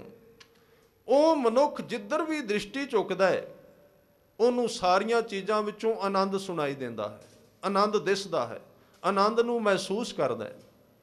ਜਿਹਨੂੰ ਗੁਰੂ ਗੋਬਿੰਦ ਸਿੰਘ ਮਹਾਰਾਜ ਜਾਪ ਸਾਹਿਬ ਦੇ ਪਹਿਲੇ ਇਸ ਇੱਕ ਸ਼ਲੋਕ ਦੇ ਵਿੱਚ ਸਵਈਏ ਵਿੱਚ ਕਹਿੰਦੇ ਨੇ ਕਿ ਵਣ ਤ੍ਰਿਣ ਸਾਰੇ ਹੀ ਤੈਨੂੰ ਅਰਾਧਦੇ ਨੇ, ਜਲਸ ਤੂੰ ਹੀ ਥਲਸ ਤੂੰ ਹੀ, ਸਭ ਕੁਝ ਤੂੰ ਹੀ ਹੈ। ਸਾਰਿਆਂ ਪਾਸੇ ਜਿੰਨਾ ਪਸਾਰਾ ਹੈ ਬ੍ਰਹਿਮੰਡ ਹੈ, ਸਾਰੇ ਬ੍ਰਹਿਮੰਡ ਦੇ ਵਿੱਚੋਂ ਤੇਰੀ ਆਵਾਜ਼ ਆ ਰਹੀ, ਉਹਨੂੰ ਕਹਿੰਦੇ ਨੇ ਅਖੀਰਲੀ ਪੌੜੀ ਦੇ ਵਿੱਚ ਆਨੰਦ ਸੁਣੋ ਵਡਭਾਗੀਓ। ਹੁਣ ਵੱਡੇ ਭਾਗਾਂ ਵਾਲਿਓ ਆਨੰਦ ਨੂੰ ਸੁਣ ਲਵੋ, ਕਿਉਂਕਿ ਤੁਹਾਡਾ ਸਾਰਾ ਸਰੀਰ ਵੀ ਆਨੰਦ ਕਹੇਗਾ ਤੇ ਬਾਹਰੋਂ ਵੀ ਆਨੰਦ ਦੀ ਆਵਾਜ਼ ਆਏਗੀ।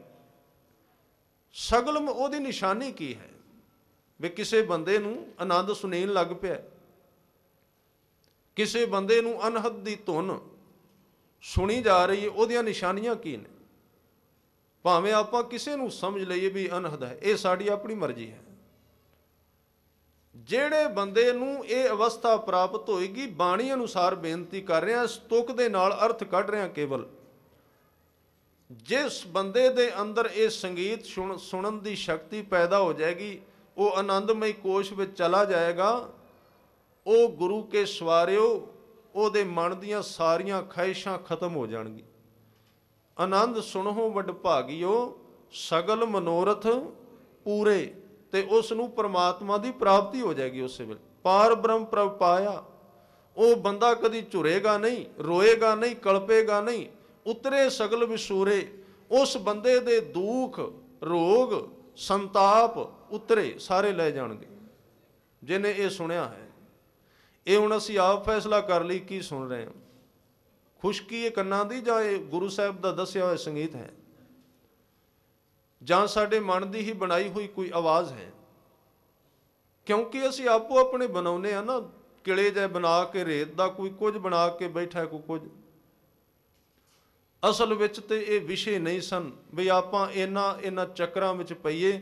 ਗੁਰੂ ਸਾਹਿਬ ਨੇ ਕਿਹਾ ਸੀ ਤੂੰ ਕੇਵਲ ਸ਼ਬਦ ਨਾਲ ਜੁੜਨਾ ਹੈ, ਬਾਕੀ ਜੋ ਕੁਝ ਆਉਂਦਾ ਉਹਨੂੰ ਵੇਖੀ ਜਾ, ਸੁਣੀ ਜਾ ਤੇ ਅੱਗੇ ਲੰਘਦਾ ਜਾ। ਵੇਖੋ ਬਾਣੀ ਵਿੱਚ ਕੋਈ ਘੱਟ ਨਹੀਂ ਅਧਿਆਤਮਕਵਾਦ, ਪਰ ਅਸੀਂ ਕਰੀਏ ਕਿ ਨਾ ਤੇ ਅਸੀਂ ਇਹਨੂੰ ਆਪ ਸਮਝਣ ਦਾ ਯਤਨ ਕਰਨੇ ਆ ਤੇ ਨਾ ਕੋਈ ਸੁਣਨ ਵਾਸਤੇ ਤਿਆਰ ਹੈ। ਇੱਕ ਇੱਕ ਤੁਕ ਇੰਨੇ ਡੂੰਘੇ ਨੁਕਤੇ ਲੈ ਕੇ ਬੈਠੀਏ ਗੁਰੂ ਗ੍ਰੰਥ ਸਾਹਿਬ ਮਹਾਰਾਜ ਜੀ ਦੀ, ਵੀ ਜਿਸ ਨੂੰ ਵੇਖਿਆ ਮਨ ਹੈਰਾਨੀ ਵਿੱਚ ਚਲਾ ਜਾਂਦਾ। ਸਤਿਗੁਰੂ ਕਹਿੰਦੇ ਨੇ ਹੁਣ ਆਪਾਂ ਸਿਮਰਨ ਕਰਨੇ ਆ, ਜਪਜੀ ਸਾਹਿਬ ਪੜ੍ਹਿਆ, ਹੁਣ ਜਿਹੜੀ ਵੇਖੋ ਦਵਾਈ ਖਾਵਾਂਗੇ ਉਹਨੇ ਕੁਝ ਨਾ ਕੋਈ ਸਰਦੀ ਗਰਮੀ ਤੇ ਅੰਦਰ ਜ਼ਰੂਰ ਕਰਨੀ, ਕੋਈ ਨਾ ਕੋਈ ਫਰਕ ਪਏਗਾ ਛੋਟਾ ਮੋਟਾ ਇੱਧਰ ਉੱਧਰ। ਹੁਣ ਅਸੀਂ ਉਹਦੇ ਵੱਲ ਵੇਖਣ ਲੱਗ ਪੈਂਦੇ ਹਾਂ ਵੀ ਕੀ ਹੁੰਦਾ ਪਿਆ ਸਾਨੂੰ ਇਹ ਕਰਨ ਦੇ ਨਾਲ।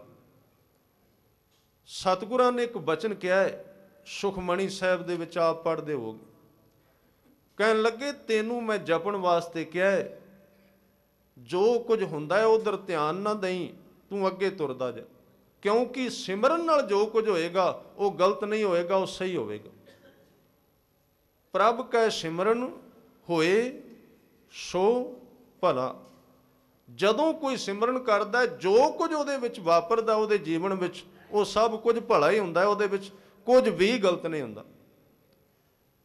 ਪਰ ਆਪਾਂ ਸੰਭਾਵਨਾ ਰਿਜ਼ਲਟ ਪਹਿਲਾਂ ਚਾਹੁੰਦੇ ਹਾਂ, ਵਿਦਿਆ ਬਾਅਦ ਵਿੱਚ। ਜਿਵੇਂ ਇੱਕ ਬੱਚਾ 2-4 ਦਿਨ ਸਕੂਲ ਜਾ ਕੇ ਤੇ ਹੈਡ ਮਾਸਟਰ ਨੂੰ ਕਹਿਣਾ ਸ਼ੁਰੂ ਕਰਦਾ, ਦੱਸੋ ਮੈਂ ਪਾਸ ਹਾਂ ਕਿ ਫੇਲ ਹਾਂ। 365 ਦਿਨ ਤੇ ਅਜੇ ਪੂਰੇ ਹੋਏ ਨਹੀਂ, ਪਰ ਪਹਿਲਾਂ ਸਰਟੀਫਿਕੇਟ ਚਾਹੀਦਾ ਹੈ, ਸਕੂਲ ਵਿੱਚ ਬਾਅਦ ਵਿੱਚ ਜਾਣਾ ਹੈ। ਇਸ ਕਰਕੇ ਇਸ ਦੁਨੀਆ ਵਿੱਚ ਪਖੰਡ, ਭਰਮ ਤੇ ਦੰਭ ਚੱਲਦਾ ਹੈ, ਤੇ ਨਕਲੀ ਪਖੰਡੀ ਸਾਧ ਤੇ ਗੁਰੂ ਆਪਣਾ ਲਾਭ ਉਠਾ ਲੈਂਦੇ ਨੇ ਲੋਕਾਂ ਨੂੰ ਭਰਮ ਵਿੱਚ ਪਾ ਕੇ। ਸਤਿਗੁਰੂ ਕਹਿੰਦੇ ਨੇ ਤੂੰ ਤੁਰਨ ਦਾ ਯਤਨ ਕਰ, ਬਾਕੀ ਜੋ ਕੁਝ ਹੋਏਗਾ ਉਹ ਗੁਰੂ ਨੇ ਕਰਨਾ ਹੈ। ਇਸ ਲਈ ਦੁੱਖ, ਰੋਗ, ਸੰਤਾਪ ਉਤਰੇ ਕਦੋਂ, ਜਦੋਂ ਸੁਣੀ ਸੱਚੀ ਬਾਣੀ। ਸੰਤ ਸਾਜਨ ਭਏ ਸਰਸੇ ਪੂਰੇ ਗੁਰ ਤੇ ਜਾਣੀ, ਸੁਣਤੇ ਪੁਨੀਤ, ਉਹਦੇ ਸਰਵਣ ਪਵਿੱਤਰ ਹੋ ਜਾਣਗੇ। ਸੁਣਤੇ, ਉਹਦੀ ਸੁਣਨ ਸ਼ਕਤੀ ਬੜੀ ਪਵਿੱਤਰ ਹੈ। ਪਵਿੱਤਰ ਦਾ ਅਰਥ ਸੁਣਤੇ ਪੁਨੀਤ, ਕਹਤੇ ਪਵਿੱਤ। ਕਹਤੇ ਦਾ ਅਰਥ ਉਹਦੀ ਜ਼ੁਬਾਨ, ਉਹਦੇ ਅਲਫਾਜ਼, ਉਸ ਦਾ ਸ਼ਬਦ। ਸੁਣਤੇ ਪੁਨੀਤ, ਕਿੰਨੇ ਕੁ ਪਵਿੱਤਰ ਉਹਦੇ ਕੰਨ। ਉਹਦੇ ਕੰਨ ਇੰਨੇ ਸ਼ਕਤੀਸ਼ਾਲੀ, ਧਿਆਨ ਸ਼ਕਤੀ, ਸੁਣਨ ਸ਼ਕਤੀ ਇੰਨੀ ਤਾਕਤਵਰ ਬਣ ਜਾਏਗੀ ਕਿ ਉਹ ਦੁਨੀਆ ਵਿੱਚ ਵਿਚਰੇਗਾ। ਜਿਹੜੇ ਸ਼ਬਦ ਉਹਨੂੰ ਚਾਹੀਦੇ ਨੇ, ਗੁਰਮਤ ਅਨੁਸਾਰ ਨੇ, ਉਹ ਅੰਦਰ ਜਾਣਗੇ, ਬਾਕੀਆਂ ਦੇ ਨੂੰ ਉੱਥੇ ਰੋਕ ਦੇਗਾ। ਵਿਲੱਖਣ ਸ਼ਕਤੀ ਹੈ ਸੁਣਨ ਸ਼ਕਤੀ, ਜਿਹੜੀ ਉਹਦੇ ਅੰਦਰ ਪੈਦਾ ਹੋ ਜਾਏਗੀ। ਮੇਰੇ ਮੋਹਨ ਇਹ ਨਾ ਸਰਵਣੀ ਸੁਣਾਏ। ਹੁਣ ਆਪਣਾ ਧਿਆਨ ਵੀ ਵੱਜਦਾ ਤੇ ਗਾਣਾ ਵੀ ਕੋਈ ਨਹੀਂ ਛੱਡਦੇ, ਆਪਾਂ ਫਿਲਮਾਂ ਵੀ ਵੇਖੀ ਜਾਂਦੇ ਹਾਂ ਨਾਲ, ਦੋਵੇਂ ਇਕੱਠੇ ਹੋਈ ਜਾ ਰਹੇ। ਆਪਾਂ ਇਹ ਵੀ ਕਰ ਰਹੇ ਹਾਂ ਵੀ ਸਾਡਾ ਕੀਰਤਨ ਜਿਹੜਾ ਇਹਦੇ ਵਿੱਚੋਂ ਅਨਹਦ ਧੁਨੀ ਸੁਣੀਂਦੀ ਏ, ਤੇ ਉਹ ਕੀਰਤਨ ਜਿਹੜਾ ਉਹ ਗਾਣੇ ਸੁਣ ਕੇ ਬਣਾਇਆ ਹੁੰਦਾ। ਇਹ ਹੁਣ ਪਤਾ ਨਹੀਂ ਕਿਵੇਂ ਦਾ ਹੈ, ਇਹ ਸਮਝ ਵਿੱਚ ਨਹੀਂ ਆਉਂਦਾ। ਉਸ ਥਾਂ ਤੇ ਸੁਣਤੇ ਪੁਨੀਤ ਹੋ ਜਾਂਦੇ ਨੇ। ਉਹਦੇ ਸਰਵਣ ਜਿਹੜੇ ਨੇ, ਸੁਣਨ ਸ਼ਕਤੀ, ਉਹ ਇੰਨੀ ਪਵਿੱਤਰ ਤੇ ਉਹਦੇ ਵਿੱਚ ਵਿਲੱਖਣਤਾ ਆ ਜਾਂਦੀ ਏ ਕਿ ਉਹਨੂੰ ਜੋ ਕੁਝ ਸਹੀ ਸਹੀ ਚਾਹੀਦਾ ਉਹ ਅੰਦਰ ਜਾਂਦਾ। ਬਾਕੀ ਉਹਦੇ ਅੱਗੇ ਸ਼ਬਦ ਪਹਿਰੇਦਾਰ ਬਣ ਕੇ ਖੜਾ ਹੈ, ਉਹਦੇ ਧਿਆਨ ਦੇ ਵਿੱਚ ਅੰਦਰ ਕੋਈ ਪ੍ਰਵੇਸ਼ਕਾ ਨਹੀਂ ਹੋ ਸਕਦੀ। ਉਹ ਇੰਨਾ ਸਮਰੱਥ ਹੋ ਜਾਂਦਾ। ਕਹਤੇ ਪਵਿੱਤ, ਇਹਦੇ ਅਰਥ ਆਨੰਦ ਸਾਹਿਬ ਦੇ ਵਿੱਚੋਂ ਲੱਭੋ। ਕਹਤੇ ਪਵਿੱਤ, ਉਹਦੇ ਕਹਿਣ ਦੇ ਸ਼ਬਦ ਪਵਿੱਤਰ ਕਿਵੇਂ। ਅੰਦਰੋਂ ਜਿਨ ਕਾ ਮੋਹ ਟੁੱਟਾ, ਤਿਨ ਕਾ ਸ਼ਬਦ ਸੱਚਾ ਸਵਾਰਿਆ। ਫਿਰ ਉਹ ਤੁਕ ਨਾਲ ਆ ਕੇ ਮਿਲ ਗਈ ਜਿਹੜੀ ਆਨੰਦ ਆਨੰਦ ਸਭ ਕੋ ਕਹੈ। ਆਨੰਦ ਆਨੰਦ ਸਭ ਕੋ ਕਹੈ ਤੇ ਆਨੰਦ ਸੁਣੋ ਵਡਭਾਗਿਓ। ਇਹ ਦੋਵੇਂ ਜਿਹੜੀਆਂ ਪੌੜੀਆਂ ਨੇ, ਇਹਨਾਂ ਦੇ ਡੰਡੇ ਕਿਤੇ ਇਕੱਠੇ ਮਿਲਦੇ ਨੇ, ਕਿਤੇ ਨੇੜੇ ਨੇੜੇ ਨੇ। ਕਹਤੇ ਪਵਿੱਤ, ਤਿਨ ਕਾ ਸ਼ਬਦ ਸੱਚਾ ਸਵਾਰਿਆ। ਇਹ ਸਾਰਾ ਕੁਝ ਉਹਨਾਂ ਦਾ ਪਵਿੱਤਰ ਹੋ ਗਿਆ। ਤੇ ਸਤਿਗੁਰ ਰਹਾ ਭਰਪੂਰੇ, ਦੂਹ ਦਾ ਤੇ ਨਾਂ ਲੈ ਦਿੱਤਾ ਹੈ। ਫਿਰ ਸਤਿਗੁਰਾਂ ਨੇ ਅੱਗੋਂ ਆਪਣਾ ਅੰਦਾਜ਼ ਵਰਤਿਆ, ਹੋਰ ਨਹੀਂ ਬੋਲੇ। ਦੋ ਇੰਦਰੀਆਂ ਦਾ ਨਾਂ ਲੈ ਦਿੱਤਾ, ਸੁਣਤੇ ਪੁਨੀਤ ਕੰਨਾਂ ਦਾ, ਕਹਿਤੇ ਪਵਿੱਤ। ਹੁਣ ਅੱਖਾਂ ਜਾਂ ਸਾਰਾ ਕੁਝ ਹੱਥ ਪੈਰ ਲੂੰ ਕਹਿਣ ਦੀ ਬਜਾਏ ਉਹਨਾਂ ਇੱਕੋ ਹੀ ਗੱਲ ਕਹਿ ਦਿੱਤੀ ਵੀ ਸਤਿਗੁਰ ਰਹਾ ਭਰਪੂਰੇ ਸਾਰੇ ਸਰੀਰ ਵਿੱਚ ਹੀ ਭਰਿਆ ਹੋਇਆ। ਉਹਦੇ ਵਿੱਚ ਸਿਰ ਵੀ ਆ ਗਿਆ, ਅੱਖਾਂ ਵੀ ਆ ਗਿਆ, 10ਵਾਂ ਵੀ ਆ ਗਿਆ ਤੇ 8ਵਾਂ ਵੀ ਦੁਆਰਾ ਸਾਰੇ ਹੀ ਆ ਗਏ ਵਿੱਚ ਹੀ, ਕੋਈ ਵੀ ਨਹੀਂ ਰਿਹਾ ਖਾਲੀ। ਕਿਹੜੇ ਦੁਆਰੇ ਬਚੇ ਉੱਥੇ ਬਾਕੀ? ਫਿਰ ਗੁਰਮਤ ਸਿਰੇ ਤੇ ਲੈ ਕੇ ਜਾਣਾ ਚਾਹੁੰਦੀ। ਫਿਰ ਉਸ ਪੰਕਤੀ ਦੀ ਸਮਾਪਤੀ ਕਰਕੇ ਮੈਂ ਅੱਗੇ ਅਖਰੀ ਅਰਥ ਕਰਨ ਦਾ ਯਤਨ ਕਰਾਂ। ਆਨੰਦ ਆਨੰਦ ਸਭ ਕੋ ਕਹੈ, ਸਾਰਾ ਸਰੀਰ ਹੀ ਆਨੰਦ ਕਹਿ ਰਿਹਾ। ਇਹ ਕਿੱਥੋਂ ਮਿਲਿਆ ਆਨੰਦ? ਗੁਰੂ ਤੇ ਜਾਣਿਆ। ਫਿਰ ਜਾਣਿਆ ਆਨੰਦ ਸਦਾ ਗੁਰ ਤੇ, ਇਹ ਸਦਾ ਹੀ ਰਹਿੰਦਾ ਇੱਕੋ ਜਿਹਾ, ਕਦੀ ਘਟਦਾ ਵੱਧਦਾ ਨਹੀਂ। ਜਿਹਨੂੰ ਕਬੀਰ ਜੀ ਕਹਿੰਦੇ ਅਗੰਮ ਅਗੋਚਰ ਰਹਿ ਨਿਰੰਤਰ, ਗੁਰ ਕਿਰਪਾ ਤੇ ਲਈ ਹੈ, ਸਹਿਜ ਕੀ ਅਕਥ ਕਥਾ ਹੈ ਨਿਰਾਰੀ। ਕਹਿਣ ਲੱਗੇ ਆਨੰਦ ਗੁਰੂ ਤੇ ਜਾਣਿਆ, ਜਾਣਿਆ ਆਨੰਦ ਸਦਾ ਗੁਰ ਤੇ, ਕਿਰਪਾ ਕਰੇ ਪਿਆਰਿਆ, ਕਰ ਕਿਰਪਾ ਕਿਲ ਵਿਖ ਕੱਟੇ, ਗਿਆਨ ਅੰਜਨ ਸਾਰਿਆ। ਗਿਆਨ ਦਾ ਖੰਡ ਵੀ ਕੋਲ ਹੈ, ਉਹ ਜਿਹੜਾ ਚੌਥੀ ਅਵਸਥਾ ਸੀ, ਗਿਆਨ ਅੰਜਨ ਸਾਰਿਆ। ਹੁਣ ਉਹ ਜਿਹੜਾ ਕਹਿਤੇ ਪਵਿੱਤ, ਉਹਦੇ ਅਰਥ ਇੱਥੇ ਵੀ ਕਰ ਗਏ ਨੇ। ਕਹਿਣ ਲੱਗੇ ਅੰਦਰੋਂ ਜਿਨ ਕਾ ਮੋਹ ਟੁੱਟਾ। ਇਸ ਅੰਦਰੋਂ ਜਿਸ ਕਾ ਮੋਹ ਟੁੱਟਾ ਦਾ ਅਰਥ ਇਹ ਨਹੀਂ ਕਿ ਉਹ ਬੰਦਾ ਆਪਣੇ ਬੱਚੇ ਨਹੀਂ ਪਾਲਦਾ ਜਾਂ ਉਹ ਦੁਨੀਆ ਨਾਲ ਨਫ਼ਰਤ ਕਰਦਾ, ਉਹਨੂੰ ਕਿਸੇ ਨਾਲ ਪਿਆਰ ਨਹੀਂ ਹੈ। ਮੋਹ ਦੇ ਅਰਥ ਨੇ ਅੰਦਰੋਂ ਪਕੜ ਹਟ ਗਈ, ਹਰ ਇੱਕ ਚੀਜ਼ ਨਾਲੋਂ ਉਹਨੇ ਪਕੜ ਛੱਡ ਦਿੱਤੀ। ਨਾ ਉਹਨੂੰ ਅਗਿਆਨ ਨਾਲ ਪਕੜ, ਨਾ ਉਸ ਨੂੰ ਗਿਆਨ ਨਾਲ ਕੋਈ ਪਕੜ ਹੈ, ਨਾ ਉਸ ਨੂੰ ਪਰਿਵਾਰ ਨਾਲ ਪਕੜ ਤੇ ਨਾ ਸੰਸਾਰ ਨਾਲ ਕੋਈ ਪਕੜ ਹੈ, ਨਾ ਉਸ ਨੂੰ ਕਿਸੇ ਅਹੁਦੇ ਨਾਲ, ਨਾ ਕਿਸੇ ਨਿੰਦਿਆ ਨਾਲ ਤੇ ਨਾ ਕਿਸੇ ਵਡਿਆਈ ਨਾਲ। ਜਿਹਨੂੰ ਗੁਰੂ ਤੇਗ ਬਹਾਦਰ ਸਾਹਿਬ ਵਾਰ-ਵਾਰ ਕਹਿੰਦੇ ਨੇ, ਜੋ ਨਰ ਦੁੱਖ ਮੈਂ ਦੁੱਖ ਨਹੀਂ ਮਾਨੈ, ਸੁਖ ਸਨੇਹ ਅਰ ਭੈ ਨਹੀਂ ਜਾਕੈ, ਕੰਚਨ ਮਾਟੀ ਮਾਨੈ, ਨੈ ਨਿੰਦਿਆ ਨੈ ਉਸਤਤ ਜਾਕੈ। ਇਹਦੀ ਨਿਸ਼ਾਨੀ ਕੀ ਹੈ? ਜਿੱਥੇ ਅੱਜ ਕਬੀਰ ਜੀ ਗਏ ਹੋਏ ਨੇ, ਇਹਦੀ ਨਿਸ਼ਾਨੀ ਇਹ ਹੈ ਵੀ ਜਿੱਦਣ ਬੰਦੇ ਦੀ ਨਿੰਦਿਆ ਹੋਵੇ ਤੇ ਨਿੰਦਿਆ ਵਿੱਚੋਂ ਉਸਤਤ ਵਾਲਾ ਸਵਾਦ ਆਉਣ ਲੱਗ ਪਏ। ਇਹ ਕਦੀ ਆਏਗਾ ਜੀਵਨ ਵਿੱਚ ਸਾਡੇ ਵੀ ਸਾਡੀ ਨਿੰਦਿਆ ਹੋ ਰਹੀ ਏ, ਇੰਨਾ ਆਨੰਦ ਆਏ ਨਿੰਦਿਆ ਸੁਣ ਕੇ ਬਈ ਗੁਰੂ ਕੇ ਸਵਾਰਿਓ। ਜਿਵੇਂ ਉਸਤਤ ਜਦੋਂ ਸਾਡੀ ਕੋਈ ਵਡਿਆਈ ਕਰਦਾ ਹੈ ਨਾ, ਉਦੋਂ ਕਿੰਨਾ ਰਸ ਆਉਂਦਾ। ਜਦੋਂ ਕੋਈ ਸਾਡੇ ਚਾਰ ਲਫ਼ਜ਼ ਸਾਡੇ ਬਾਰੇ ਬੋਲ ਦਿੰਦਾ ਹੈ, ਉਦੋਂ ਕਿੰਨਾ ਸਾਡੇ ਮਨ ਵਿੱਚ ਰਸ ਪੈਦਾ ਹੁੰਦਾ ਹੈ। ਜਿੰਨਾ ਰਸ ਉਸਤਤ ਵੇਲੇ ਪੈਦਾ ਹੁੰਦਾ ਹੈ, ਜਿੱਦਣ ਉਹਨਾਂ ਰਸ ਨਿੰਦਿਆ ਵੇਲੇ ਪੈਦਾ ਹੋਣਾ ਸ਼ੁਰੂ ਹੋ ਗਿਆ, ਸਮਝ ਲੈਣਾ ਗੱਲ ਬੇੜੀ ਪਾਰ ਜਾ ਰਹੀ ਹੈ। ਇਸ ਲਈ ਗੁਰੂ ਸਾਹਿਬ ਨੇ ਇਹ ਚੀਜ਼ਾਂ ਖੁੱਲੀਆਂ ਜਿਹੀਆਂ ਆਮ ਕਹਿ ਦਿੱਤੀਆਂ ਨੇ, ਸਿੰਪਲ ਕਹਿ ਦਿੱਤੀਆਂ ਨੇ। ਕਬੀਰ ਜੀ ਦੀ ਬਾਣੀ ਮਹਿੰਗੀ ਹੈ, ਸ਼ਬਦ ਸਾਰਾ ਹੀ ਗੁਰੂ ਤੇਗ ਬਹਾਦਰ ਸਾਹਿਬ ਜੀ ਦਾ, ਨੈ ਨਿੰਦਿਆ ਨੈ ਉਸਤਤ ਜਾਂ ਕਹਿ, ਲੋਭ ਮੋਹ ਅਭਿਮਾਨਾ, ਹਰਖ ਸੋਗ ਤੇ ਰਹੇ ਨਿਆਰੋ, ਤੇ ਜਗ ਤਤ ਪਛਾਨਾ। ਇਹ ਉਸ ਮਨੁੱਖ ਦੀਆਂ ਨਿਸ਼ਾਨੀਆਂ ਨੇ ਜਿਹੜਾ ਕਉ ਕਬੀਰ ਲਿਵ ਲਾਗ ਰਹੀ ਦੀ ਅਵਸਥਾ ਦੇ ਅੰਦਰ ਜਾ ਕੇ ਰੁਕਿਆ ਹੋਇਆ। ਇਸ ਲਈ ਮੈਂ ਬੇਨਤੀ ਕਰ ਰਿਹਾ ਸਾਂ, ਅੱਜ ਦੇ ਸ਼ਬਦ ਵਿੱਚ ਕਬੀਰ ਜੀ ਨੇ ਇਸ ਗੱਲ ਤੇ ਜ਼ੋਰ ਦਿੱਤਾ ਹੈ ਕਿ ਜਿਸ ਦਿਨ ਕਿਸੇ ਵਿਅਕਤੀ ਦੇ ਜੀਵਨ ਵਿੱਚ ਪੂਰਨ ਅਵਸਥਾ ਆ ਜਾਂਦੀ ਏ, ਉਦਣ ਨਾ ਕੋਈ ਉੱਥੇ 10ਵਾਂ ਤੇ ਨਾ 8ਵਾਂ ਤੇ ਨਾ ਈੜਾ ਪਿੰਗਲਾ, ਨਾ ਕੋਈ ਸਮਾਧੀ ਬਚਦੀ ਹੈ। ਕਿੱਧਰ ਚਲੀਆਂ ਗਈਆਂ? ਕੁਝ ਵੀ ਨਹੀਂ ਬਚਦਾ, ਨਾ ਆਪਣਾ ਬੰਦੇ ਦਾ ਯਤਨ। ਸਾਰਾ ਸ਼ਬਦ ਮਹਿੰਗਾ ਹੈ, ਇੱਕ ਇੱਕ ਅੱਖਰ ਇਹਦਾ ਸਮਝਣ ਵਾਲਾ ਹੈ। ਇਸ ਪੂਰੇ ਸਮੇਂ ਦੇ ਵਿੱਚ ਆਪਾਂ ਯਤਨ ਕਰਾਂਗੇ ਕਿ ਅੱਧੀ ਅੱਧੀ ਪੰਕਤੀ ਲੈ ਕੇ ਕੇਵਲ ਅੱਧੀ ਪੰਕਤੀ ਪੜ੍ਹਨੀ ਹੈ, ਜਿਹਦੇ ਵਿੱਚੋਂ ਇੱਕ ਇੱਕ ਸ਼ਬਦ ਦੀ ਸਮਝ ਆ ਸਕੇ। ਕਬੀਰ ਸਾਹਿਬ ਇਸ ਬਾਣੀ ਵਿੱਚ ਕੀ ਕਿਰਪਾ ਕਰ ਰਹੇ ਹਨ।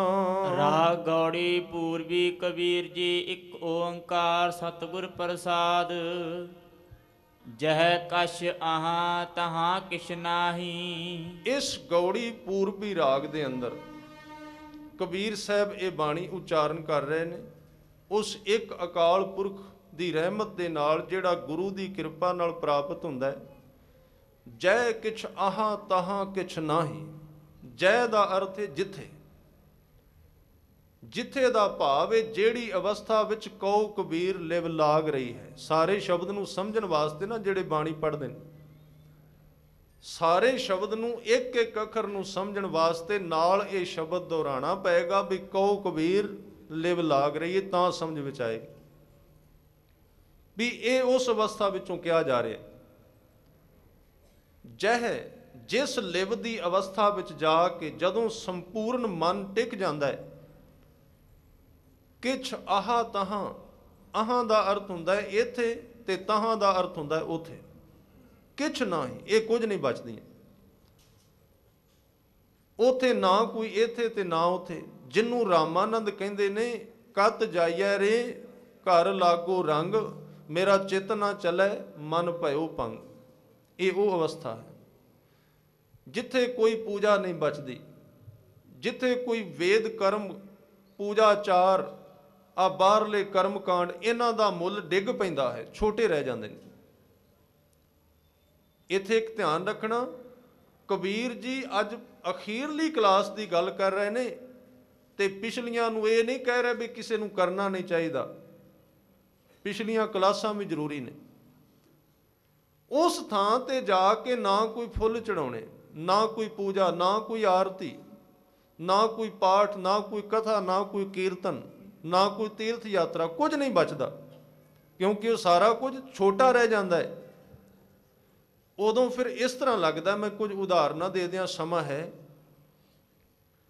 ਜਿਵੇਂ ਇੱਕ ਵੱਡਾ ਮਨੁੱਖ ਜਦੋਂ ਵੱਡਾ ਹੋ ਜਾਂਦਾ ਹੈ ਤੇ ਆਪਣੇ ਜੀਵਨ ਵਿੱਚ ਕਦੀ ਬਚਪਨ ਵਿੱਚ ਜਿਹੜੇ ਖਿਡੌਣਿਆਂ ਦੇ ਨਾਲ ਉਹ ਖੇਡਦਾ ਹੁੰਦਾ ਸੀ ਨਾ, ਛੋਟਿਆਂ ਛੋਟਿਆਂ ਨਾਲ, ਉਹਦੀ ਮਾਂ ਕਿਤੇ ਜਦੋਂ 25 30 35 ਸਾਲ ਦਾ ਹੋ ਜਾਏ ਤੇ ਉਹਦੇ ਸਾਹਮਣੇ ਉਹ ਜਦੋਂ 4-5 ਸਾਲਾਂ ਵਾਲੇ ਉਹ ਖਿਡੌਣੇ ਸਨ ਜਿਹੜੇ ਉਹ ਸਾਹਮਣੇ ਲਿਆ ਕੇ ਰੱਖਦਾ ਤੇ ਉਹਨੂੰ ਕਹੇ ਵੀ ਤੂੰ ਹੁਣ ਇਹਨਾਂ ਖਿਡੌਣਿਆਂ ਦੇ ਨਾਲ ਖੇਡ, ਉਹ ਕੀ ਖੇਡੇਗਾ? ਕਿਉਂਕਿ ਉਹਦੀ ਅਵਸਥਾ ਬਦਲ ਚੁੱਕੀ ਹੈ।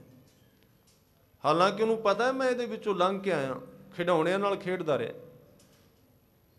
ਜਿਵੇਂ ਕੋਈ 80 ਸਾਲ ਦਾ ਬਜ਼ੁਰਗ ਤੇ ਕਿਤੇ ਉਹਦੀ ਮਾਂ ਨੇ ਉਹਦਾ ਝੂਟੇ ਲੈਣ ਵਾਲਾ ਪੰਘੂੜਾ ਸਾਂਭ ਕੇ ਰੱਖਿਆ ਹੋਵੇ ਤੇ ਉਹਦੀ ਮਾਂ 80 ਸਾਲ ਜਾਂ ਕੋਈ ਵੀ ਬੰਦਾ ਉਸ ਨੂੰ ਕਹੇ ਵੀ ਹੁਣ ਪੰਘੂੜੇ ਦੇ ਵਿੱਚ ਪੈ ਕੇ ਤੂੰ ਪੰਘੂੜੇ ਝੂਟ ਲੈ, ਉਹ ਕਿਵੇਂ ਕਰੇਗਾ? ਜਿਸ ਦਿਨ ਅਖੀਰਲੀ, ਜਿਹਨੂੰ ਕਬੀਰ ਜੀ ਕਹਿੰਦੇ ਨੇ ਕਹੋ ਕਬੀਰ ਲਿਵ ਲਾਗ ਰਹੀ ਹੈ, ਉੱਥੇ ਜਾ ਕੇ ਇਹ ਚੀਜ਼ਾਂ ਛੋਟੀਆਂ ਰਹਿ ਜਾਂਦੀਆਂ ਨੇ, ਇਹਨਾਂ ਦਾ ਖੰਡਨ ਨਹੀਂ ਕਰਦੇ, ਕੇਵਲ ਉਹਨਾਂ ਨੂੰ ਪੂਰੀਆਂ ਨਹੀਂ ਆਉਂਦੀਆਂ ਗੱਲਾਂ, ਉਹਨਾਂ ਦੇ ਉੱਤੇ ਲਾਗੂ ਨਹੀਂ ਹੋ ਸਕਦੇ ਸਾਰੇ ਨਿਯਮ। ਉਹ ਐਸੀ ਅਵਸਥਾ ਵਿੱਚ ਬ੍ਰਹਮ ਗਿਆਨ ਦੀ ਅਵਸਥਾ ਐਸੀ ਹੈ ਜਿੱਥੋਂ ਅੱਜ ਕਬੀਰ ਜੀ ਬੋਲ ਰਹੇ ਨੇ। ਉਸ ਥਾਂ ਤੇ ਕੋਈ ਚੀਜ਼ਾਂ ਨਹੀਂ ਹਨ, ਉਸ ਥਾਂ ਤੇ ਕੋਈ ਤੀਰਥ ਜਾਣਾ ਜਾਂ ਹੋਰ ਕਰਮ ਕਾਂਡ ਸਾਰੇ ਮੁੱਕ। ਜੈ ਕਿਛ ਜਹਾਂ ਤਹਾਂ ਕਿਛ ਨਾਹੀਂ, ਉੱਥੇ ਇੱਥੇ ਤੇ ਉੱਥੇ ਦੀ ਗੱਲ ਮੁੱਕ ਜਾਂਦੀ ਹੈ, ਆਉਣਾ ਜਾਣਾ ਸਮਾਪਤ ਹੋ ਜਾਂਦਾ ਹੈ ਔਰ ਪੂਰਨਤਾ ਦੇ ਤੌਰ ਤੇ ਮਨ ਸ਼ਬਦ ਵਿੱਚ ਲੀਨ ਹੋ ਜਾਂਦਾ ਹੈ। ਪੰਜ ਤਤ ਤੈ ਨਾਹੀ, ਉਸ ਥਾਂ ਤੇ ਜਦੋਂ ਬੰਦਾ ਇਸ ਪੂਰਨ ਅਵਸਥਾ ਦੇ ਵਿੱਚ ਕਹੋ ਕਬੀਰ ਲਿਵ ਲਾਗ ਰਹੀ ਵਾਲੀ ਵਿੱਚ ਚਲਾ ਜਾਂਦਾ ਹੈ, ਉੱਥੇ ਪੰਜ ਤੱਤਾਂ ਦਾ ਪ੍ਰਭਾਵ ਸਮਾਪਤ ਹੋ ਜਾਂਦਾ ਹੈ। ਪੰਜ ਤੱਤ ਉਸ ਥਾਂ ਤੇ ਬੰਦੇ ਤੇ ਪ੍ਰਭਾਵ ਨਹੀਂ ਪਾਉਂਦੇ। ਪੰਜ ਤੱਤ ਬਿਮਾਰ ਹੋ ਜਾਣ ਉਸ ਬੰਦੇ ਤੇ ਅਸਰ ਨਹੀਂ ਪੈਂਦਾ। ਸਰੀਰ ਨੂੰ ਭੁੱਖ ਲੱਗੀ ਉਸ ਬੰਦੇ ਤੇ ਅਸਰ ਨਹੀਂ ਪੈਂਦਾ। ਸਰੀਰ ਨੂੰ ਨੀਂਦ ਆਈ ਉਸ ਬੰਦੇ ਤੇ ਅਸਰ ਨਹੀਂ ਪੈਂਦਾ। ਧਿਆਨ ਦਿਓ, ਆ ਜਿਨ੍ਹਾਂ ਨੇ ਬੰਦ ਕਟਵਾਏ ਸਨ, ਦੇਗਾਂ ਵਿੱਚ ਉਬਲ ਗਏ ਤੇ ਆਰਿਆਂ ਨਾਲ ਚਰਾਏ, ਆਪਾਂ ਰੋਜ਼ ਸੁਣਨੇ ਆ ਅਰਦਾਸ ਵਿੱਚ, ਇਹ ਕੌਣ ਸਨ? ਪੰਜ ਤੱਤ ਤੈ ਨਾਹੀਂ। ਇਹ ਨਾ ਸਮਝਣਾ ਵੀ ਕੋਈ ਇਹ ਵਾਰਾਂ ਸੁਣ ਕੇ ਤੇ ਜੋਸ਼ ਵਿੱਚ ਆ ਕੇ ਕੁਰਬਾਨੀਆਂ ਹੋ ਗਈਆਂ ਸਨ। ਇਹ ਪੂਰਨ ਅਭਿਆਸੀ ਗੁਰਮੁਖ ਸਨ, ਨਾਮ ਜਪਣ ਵਾਲੇ, ਤਾਂ ਇੱਥੇ ਚਲੇ ਗਏ। ਨਹੀਂ ਹੋ ਸਕਦਾ, ਵੈਸੇ ਸੁਣ ਪੜ੍ਹ ਕੇ ਨਹੀਂ ਹੋ ਸਕਦਾ। ਅਸਲ ਵਿੱਚ ਪੰਜ ਤੱਤ ਤੈ ਨਾਹੀਂ, ਉਹ ਪੰਜਾਂ ਤੱਤਾਂ ਤੋਂ ਪਾਰ ਜਾਉਣ ਲੱਗ ਪੈਂਦੇ ਨੇ, ਤਾਂ ਉੱਥੇ ਹੋ ਸਕਦਾ। ਇਸ ਲਈ ਗੁਰੂ ਅਰਜਨ ਦੇਵ ਜੀ ਨੇ ਇੱਕ ਗੱਲ ਕਹੀ ਸੀ ਸਾਈਂ ਮੀਆਂ ਮੇਰ ਨੂੰ, ਸਾਈਂ ਛੋਡੋ ਪ੍ਰੀਤੀ ਚਾਮ ਸੇ। ਚਾਮ ਦਾ ਮਤਲਬ ਪੰਜ ਤੱਤ। ਉਹ ਕਿੱਥੋਂ ਬੋਲ ਰਹੇ ਨੇ? ਕਹੋ ਕਬੀਰ ਲਿਵ ਲਾਗ ਰਹੀ ਹੈ। ਸਾਈਂ ਛੋਡੋ ਪ੍ਰੀਤੀ ਚਾਮ ਸੇ, क्या हुआ तन तप रहा है, हम शांत है हर नाम से। वो किसी और दुनिया में रह रहे सन, उत्थे है ही नहीं। ये उस पूर्ण मनुख की अपनी अवस्था होंदी है ਵੀ ਉਹ ਸਰੀਰ ਵਿੱਚ ਵਿਚਰਦਾ ਵੀ ਏ, ਜੇ ਉਹਨੂੰ ਲੋੜ ਪੈ ਛੱਡ ਕੇ ਪਾਸੇ ਚਲਾ ਜਾਂਦਾ। ਜਿਵੇਂ ਕੋਈ ਸਿਪਾਹੀ ਮੋਰਚੇ ਵਿੱਚ ਬੈਠਾ, ਇੱਕ ਮੋਰਚਾ ਬਣਾਇਆ, ਉਹਦੇ ਵਿੱਚ ਬੈਠ ਕੇ ਲੜ ਰਿਹਾ ਹੈ, ਹੁਣ ਉੱਥੇ ਨਹੀਂ ਲੜਿਆ ਜਾ ਰਿਹਾ, ਦੁਸ਼ਮਣ ਭਾਰੂ ਹੋ ਗਿਆ, ਉਹ ਮੋਰਚਾ ਛੱਡ ਕੇ ਬਦਲ ਲੈਂਦਾ, ਦੂਸਰੇ ਵਿੱਚ ਚਲਾ ਜਾਂਦਾ, ਦੂਸਰੇ ਤੇ ਭਾਰੂ ਹੋ ਗਿਆ, ਤੀਸਰੇ, ਚੌਥੇ, ਪੰਜਵੇਂ। ਤੇ ਜਿਹੜਾ ਪੰਜਵਾਂ ਮੋਰਚਾ ਹੈ ਨਾ, ਆਨੰਦਮਈ ਕੋਸ਼, ਉੱਥੇ ਕੋਈ ਆ ਹੀ ਨਹੀਂ ਸਕਦਾ, ਅਪਹੁੰਚ, ਅਗੰਮ ਅਗੋਚਰ, ਉੱਥੇ ਨਾ ਕੋਈ ਅਗਨੀ ਆ ਸਕਦੀ, ਨਾ ਤਤੀ ਲੋਹ ਆ ਸਕਦੀ। ਅੱਜ ਗੁਰੂ ਅਰਜਨ ਦੇਵ ਸਾਹਿਬ ਉਸ ਥਾਂ ਤੇ ਉਸ ਮੋਰਚੇ ਵਿੱਚ ਬਹਿ ਕੇ ਬੋਲ ਰਹੇ ਨੇ ਸਾਈਂ ਨਾਲ, ਕਹਿੰਦੇ ਨੇ ਇਹਨੂੰ ਕਰ ਲੈਣ ਦੇ ਜੋ ਕੁਝ ਕਰਦਾ, ਜਹਾਂਗੀਰ ਇਹਦੀ ਅੱਗ ਕਿੱਥੋਂ ਕੁਤੇ ਜਾਏਗੀ, ਜਿੱਥੇ ਮੈਂ ਚਲਾ ਗਿਆ ਉੱਥੇ ਇਹਦੀ ਅੱਗ ਨਹੀਂ ਜਾਏਗੀ, ਉੱਥੇ ਇਹਦੀ ਨਾ ਗਰਮ ਰੇਤ ਜਾਏਗੀ, ਉੱਥੇ ਕੋਈ ਸ਼ਸਤਰ ਨਹੀਂ ਜਾ ਸਕਦਾ, ਉਸ ਥਾਂ ਤੇ ਦੁਨੀਆ ਦੀ ਕੋਈ ਸ਼ਕਤੀ ਹੱਥ ਨਹੀਂ ਪਾ ਸਕਦੀ। ਇਸ ਲਈ ਜੇ ਦੁਨੀਆ ਦਾ ਸਭ ਤੋਂ ਨਿਰਭੈ ਤੇ ਬੇਖੌਫ ਤੇ ਬੇਪਰਵਾਹ ਕੋਈ ਬੰਦਾ ਹੈ, ਉਹ ਕੇਵਲ ਬ੍ਰਹਮ ਗਿਆਨੀ ਹੈ। ਦੂਸਰੇ ਸਾਰੇ ਫਸੇ ਹੋਏ ਨੇ, ਦੂਸਰੇ ਸਾਰੇ ਫਸੇ ਨੇ, ਕਿਉਂਕਿ ਉਹਨੂੰ ਪ੍ਰਵਾਹ ਕਾਦੀ ਹੈ? ਪ੍ਰਵਾਹ ਨਾ ਹੀ ਕਿਸੇ ਕੇਰੀ ਬਾਜ ਸੱਚਾ, ਨਾ ਕਿੱਥੋਂ ਪੈਦਾ ਹੋਇਆ, ਗੱਲਾਂ ਨਾਲ ਨਹੀਂ। ਉਸ ਬੰਦੇ ਨੇ ਉਹ ਟਿਕਾਣਾ ਬਣਾ ਲਿਆ ਜਿੱਥੇ ਮਿਰਤ ਨਾ ਜਨਮ ਜਰਾ, ਉਸ ਥਾਂ ਤੇ ਚਲਾ ਗਿਆ। ਇਸ ਲਈ ਪੰਜ ਤੱਤ ਤੈ ਨਾਹੀ, ਉਸ ਥਾਂ ਤੇ ਪੰਜਾਂ ਤੱਤਾਂ ਦੀ ਕਹਾਣੀ ਜਿਹੜੀ ਏ ਉਹ ਗਾਉਣ ਹੋ ਜਾਂਦੀ ਏ ਔਰ ਚਲੀ ਜਾਂਦੀ ਹੈ। ਜੇ ਈੜਾ ਪਿੰਗਲਾ ਸੁਖਮਨ ਬੰਦੇ, ਇਥੇ ਬੰਦੇ ਤੇ ਵਿਸ਼ਰਾਮ ਹੈ। ਇਥੇ ਬੰਦੇ ਸ਼ਬਦ ਕਿਹਾ ਹੈ, ਬੰਦੇ ਦਾ ਅਰਥ ਹੈ ਬੰਦੇ ਬਣਦਾ, ਭਾਵੇਂ ਦਾ ਅਰਥ ਬੰਧਨ ਵੀ ਕੀਤਾ ਗਿਆ। ਜੇ ਦਾ ਅਰਥ ਬੰਧਨ ਹੁੰਦਾ ਤੇ ਧੱਦਾ ਹੁੰਦਾ ਇਸ ਥਾਂ। ਈੜਾ ਪਿੰਗਲਾ ਸੁਖਮਨ ਬੰਦੇ, ਤੇ ਇਹਦੇ ਵਿੱਚ ਤਿੰਨ ਨਾੜੀਆਂ ਜਿਹੜੀਆਂ ਜੋਗੀ ਸਾਧਦੇ ਨੇ, ਜਿਹੜੀ ਪਿੱਛੇ ਬੇਨਤੀ ਕਰ ਰਹੇ ਹਾਂ, ਪ੍ਰਾਣਾਯਾਮ ਦੇ ਨਾਲ ਇੱਕ ਨਾੜੀ ਵਿੱਚੋਂ ਸਵਾਸ ਚੜਾ ਕੇ ਦੂਜੀ ਵਿੱਚੋਂ ਕੱਢਿਆ ਜਾਂਦਾ ਹੈ। ਪ੍ਰਯੋਜਨ ਇਹ ਹੁੰਦਾ ਹੈ ਬਈ ਉਸ ਅੰਦਰਲੀ ਸੁਖਮਨਾ ਨਾੜੀ ਨੂੰ, ਜਿਹੜੀ ਸਿਰ ਤੋਂ ਲੈ ਕੇ ਸਾਰੇ ਸਰੀਰ ਦੇ ਕੇਂਦਰਾਂ ਨਾਲ ਜੁੜੀ ਹੋਈ ਹੈ, ਉਹਨੂੰ ਖੋਲ੍ਹਣਾ ਹੈ। ਹੁਣ ਇਹਦਾ ਅਰਥ ਇਹ ਨਹੀਂ ਵੀ ਇਹ ਖੁੱਲ੍ਹਦੀ ਨਹੀਂ। ਭਗਤ ਨਾਮਦੇਵ ਜੀ ਦੀ ਬਾਣੀ ਪੜ੍ਹੋ, 72,000 ਜਿਹੜੀਆਂ ਨਾੜੀਆਂ ਜਿਨ੍ਹਾਂ ਨੂੰ ਯੋਗੀ ਸਾਫ਼ ਕਰਨਾ ਚਾਹੁੰਦੇ ਨੇ, ਉਹਨਾਂ ਦਾ ਨਾਂ ਉਹ ਲੈਂਦੇ ਨੇ। ਨਾਮਦੇਵ ਕਹਿੰਦੇ ਨੇ, ਜੋਗੀ ਜੀ ਕਿੰਨੇ ਸਾਲ ਹੋ ਗਏ ਨੇ ਤੁਹਾਨੂੰ, ਆ ਮੇਰੇ ਗੁਰੂ ਨੇ ਕਿਰਪਾ ਕੀਤੀ। ਹਾਂ ਕੀਤਾ ਹੈ, ਵੇਲੇ ਬਹਿ ਕੇ ਨਹੀਂ। 70 ਦੋਏ ਭਰੇ ਅੰਮ੍ਰਿਤਸਰ, ਬਿਖ ਕੋ ਮਾਰ ਕਢਾਵੂੰ, ਇਹ ਨਾਮਦੇਵ ਜੀ ਦੀ ਬਾਣੀ ਹੈ। ਪਾਛੈ ਬੌੜ ਨਾ ਅਮਨ ਪਾਵੂੰ, ਬਜਰ ਕੁਹਾੜ ਮੋਹੇ ਹੈ ਛੀਨਾ, ਕਰ ਮਿੰਨਤ ਲਗ ਪਾਵੂੰ। ਇਸ ਸ਼ਬਦ ਦੇ ਅੰਦਰ ਉਹਨਾਂ ਨੇ ਉਹਨਾਂ 72,000 ਨਾੜੀਆਂ ਦਾ ਹੀ ਵਰਣਨ ਕੀਤਾ ਹੈ, ਜਿਹੜੀਆਂ ਸ਼ਬਦ ਨਾਲ ਸ਼ੁੱਧ ਹੋ ਗਈਆਂ ਨੇ, ਅੰਦਰ ਧੋਤਾ ਗਿਆ, ਸਾਰਾ ਸਾਫ਼ ਹੋ ਗਿਆ। ਇਹਦੇ ਵਿੱਚ ਕੋਈ ਸ਼ੱਕ ਨਹੀਂ ਹੈ ਕਿ ਨਾਮ ਸ਼ਬਦ ਸਰੀਰ ਦੀ ਹਰ ਇੱਕ ਨਾੜੀ ਦੇ ਵਿਲ ਵੰਗ ਤੇ ਬਲੌਕੇਜ ਖਤਮ ਕਰ ਦਿੰਦਾ ਹੈ। ਪਰ ਜੇ ਉਹਨੂੰ ਆਪਾਂ ਪੂਰੀ ਤਰ੍ਹਾਂ ਕਰ ਸਕੀਏ ਤਾਂ ਹੀ ਹੋਏਗਾ ਨਾ। ਇਹ ਵੱਡੀ ਤਰਾਸਦੀ ਇਹ ਹੈ ਵੀ ਸਾਡੇ ਵਿੱਚ ਇਹਨੂੰ ਕੋਈ ਜ਼ਿਆਦਾ ਮਹੱਤਤਾ ਨਹੀਂ ਦਿੱਤੀ ਜਾਂਦੀ ਇਹਨਾਂ ਗੱਲਾਂ ਨੂੰ। ਆਪਾਂ ਕਹਿੰਦੇ ਆ ਵੀ ਕਰਨਾ ਕੁਝ ਨਹੀਂ ਹੈ, ਆਪਾਂ ਸਾਰਾ ਕੁਝ ਹੀ ਆ। ਇੱਥੇ ਗੱਲ ਖੜੀ ਹੈ। ਗੁਰੂ ਸਾਹਿਬ ਨੇ ਇਹ ਨਹੀਂ ਸੀ ਕਿਹਾ ਵੀ ਤੇਰਾ ਮਾਰਗ ਸੌਖਾ ਹੈ ਤੇ ਜੋਗ ਦਾ ਔਖਾ ਹੈ। ਇਹਦਾ ਅਰਥ ਇਹ ਨਹੀਂ ਸੀ ਵੀ ਤੂੰ ਕਰਨਾ ਹੀ ਨਹੀਂ ਤੇ ਨਿਕੰਮਾ ਹੋ ਕੇ ਬਹਿ ਜਾਣਾ ਹੈ। ਕਰਨ ਤੋਂ ਬਿਨਾਂ ਸ਼ਬਦ ਦਾ ਰਸ ਵੀ ਨਹੀਂ ਆ ਸਕਦਾ। ਉਹਦੇ ਵਿੱਚ ਵੀ ਸਮਾਂ ਚਾਹੀਦਾ ਹੈ, ਉਹਦੇ ਵਿੱਚ ਵੀ ਅਭਿਆਸ ਚਾਹੀਦਾ, ਉਹਦੇ ਤੋਂ ਬਿਨਾਂ ਕਿਵੇਂ ਹੈ। ਇਸ ਲਈ ਇਹ ਜਿਹੜੀਆਂ ਇਸ ਪੰਕਤੀ ਨੂੰ ਸਾਰੀ ਨੂੰ ਪੜ੍ਹ ਕੇ ਇਹਦੇ ਪੂਰਨ ਅਰਥ ਕਰੀਏ। ਇਹ ਅਵਗਣ ਕਤ ਜਾਈ, ਅੱਗੇ ਕਬੀਰ ਜੀ ਕਹਿ ਰਹੇ ਹਨ, ਈੜਾ ਪਿੰਗਲਾ ਸੁਖਮਨ ਬੰਦੇ, ਇਹ ਅਵਗਣ ਕਤ ਜਾਹੀ। ਇਹ ਅਵਗਣ ਕਤ ਜਾਹੀ, ਇਹ ਜਿਹੜਾ ਅਵਗਣ ਸ਼ਬਦ ਹੈ, ਇਹ ਕਈ ਥਾਵਾਂ ਤੇ ਇੱਥੇ ਅਵਗਣ ਹੈ, ਕਈਆਂ ਥਾਵਾਂ ਤੇ ਅਗਮਨ ਆਇਆ ਹੈ। ਭਾਈ ਸਾਹਿਬ ਭਾਈ ਵੀਰ ਸਿੰਘ ਜੀ ਨੇ ਇਹਦਾ ਉਲੇਖ ਕੀਤਾ ਹੈ। ਤੇ ਜਦੋਂ ਕਈ ਸੈਂਚੀਆਂ ਵਿੱਚੋਂ ਪੜ੍ਹਿਆ ਗਿਆ, ਟੀਕਿਆਂ ਦੇ ਵਿੱਚੋਂ, ਉਹਨਾਂ ਦੇ ਵਿੱਚੋਂ ਇਹ ਕਈਆਂ ਥਾਵਾਂ ਤੇ ਜਿਹੜਾ ਸ਼ਬਦ ਇੱਥੇ ਅਵਗਣ ਹੈ, ਕਿਤੇ ਕਿਤੇ ਅਗਮਨ ਆਇਆ ਹੈ। ਅਗਮਨ ਦੇ ਅਰਥ ਨੇ ਜਿਹੜਾ ਤੁਰੇ ਨਾ, ਪਰ ਅਵਗਣ ਦੇ ਵੀ ਅਰਥ ਇਹ ਬਣ ਸਕਦੇ ਨੇ ਜਿਹੜਾ ਤੁਰਦਾ ਨਹੀਂ। ਅਵਗਣ ਸ਼ਬਦ ਹੈ ਨਾ ਜਿਹੜਾ, ਇਹਦੇ ਐੜੇ ਨੂੰ ਵੱਖਰਾ ਕਰ ਦਿਓ। ਅਵਗਣ ਆਪਾਂ ਇਸ ਤਰ੍ਹਾਂ ਪੜ੍ਹਨੇ, ਉਹਦਾ ਅਰਥ ਬਣ ਜਾਂਦਾ ਹੈ ਅਵਗੁਣ, ਜਿਹੜੇ ਗੁਨਾਹ ਨੇ, ਜਿਹੜੇ ਗੁਨਾਹ ਨੇ। ਇੱਥੇ ਅਵਗਣ ਦੇ ਅਰਥ ਕਰਾਂਗੇ ਐ ਵਗਣ। ਵਗਣ ਦਾ ਅਰਥ ਹੁੰਦਾ ਹੈ ਵਗਣਾ, ਜਿਵੇਂ ਪਾਣੀ ਤੁਰ ਰਿਹਾ, ਐ ਵਗਣ। ਹੇ ਜੋਗੀ ਜੀ, ਈੜਾ ਪਿੰਗਲਾ ਔਰ ਸੁਖਮਨਾ, ਈੜਾ ਪਿੰਗਲਾ ਸੁਖਮਨ ਬੰਦੇ, ਇਹ ਅਵਗਣ ਕਤ ਜਾਹੀ, ਇਹਨੂੰ ਅਵਗਣ ਪੜਨਾ ਹੈ। ਕਤ ਜਾਈ, ਜਦੋਂ ਕਹੋ ਕਬੀਰ ਲਿਵ ਲਾਗ ਰਹੀ ਹੈ, ਤੇ ਇਹ ਜਿਹੜਾ ਤੂੰ ਸੁਖਮਨਾ ਦੇ ਵਿੱਚ ਪ੍ਰਾਣ ਰੋਕੇ ਹੋਏ ਨੇ, ਇਹ ਕਿੱਥੇ ਚਲੇ ਜਾਂਦੇ ਨੇ? ਭਾਵ ਇਹਨਾਂ ਦਾ ਕੋਈ ਮੁੱਲ ਨਹੀਂ ਰਹਿ ਜਾਂਦਾ, ਇਹ ਵੀ ਛੋਟੇ ਹੋ ਜਾਂਦੇ ਨੇ। ਇਹ ਸ਼ਬਦ ਔਖਾ ਇਸ ਲਈ ਬਸ ਇੰਨਾ ਕੋਈ ਬਹੁਤ ਹੈ।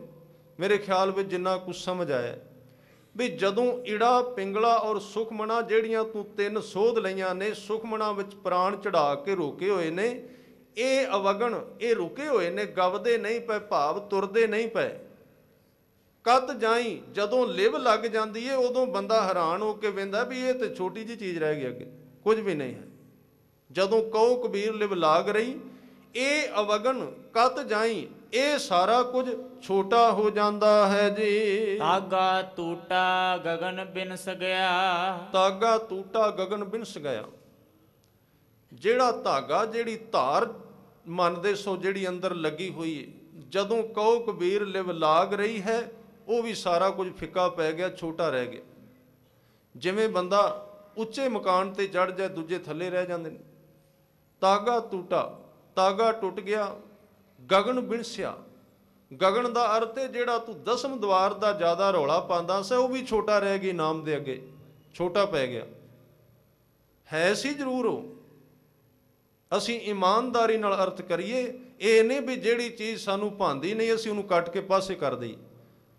ਦਸਮ ਦਵਾਰ ਦੀ ਗੱਲ ਕੀਤੀ ਹੈ ਬਾਣੀ ਨੇ, ਪਰ ਗੁਰਮਤ ਦੇ ਵਿੱਚ ਇਹ ਨਿਸ਼ਾਨਾ ਨਹੀਂ ਵੀ ਬੰਦੇ ਨੇ ਦਸਮ ਦੁਆਰਾ ਖੋਲ੍ਹਣੇ ਜੀਵਨ ਹੈ। ਬਸ ਜਿਸ ਦਿਨ ਕਹੋ ਕਬੀਰ ਲਿਵ ਲਾਗ ਰਹੀ ਹੈ, ਉਸ ਦਿਨ ਇਹ ਪੰਕਤੀ ਨੂੰ ਫਿਰ ਪੂਰੀ ਪੜਨਾ ਕਰੋ ਜੀ। ਤਾਗਾ ਟੂਟਾ ਗਗਨ ਬਿਨਸ ਗਿਆ, ਤੇਰਾ ਬੋਲਤ ਕਹਾਂ ਸਮਾਈ। ਧਾਗੇ ਟੁੱਟ ਗਏ ਸਾਰੇ ਜੋਗ ਵਾਲੇ, ਜਿਹੜੀਆਂ ਸਮਾਧੀਆਂ ਵਾਲੇ ਸਨ।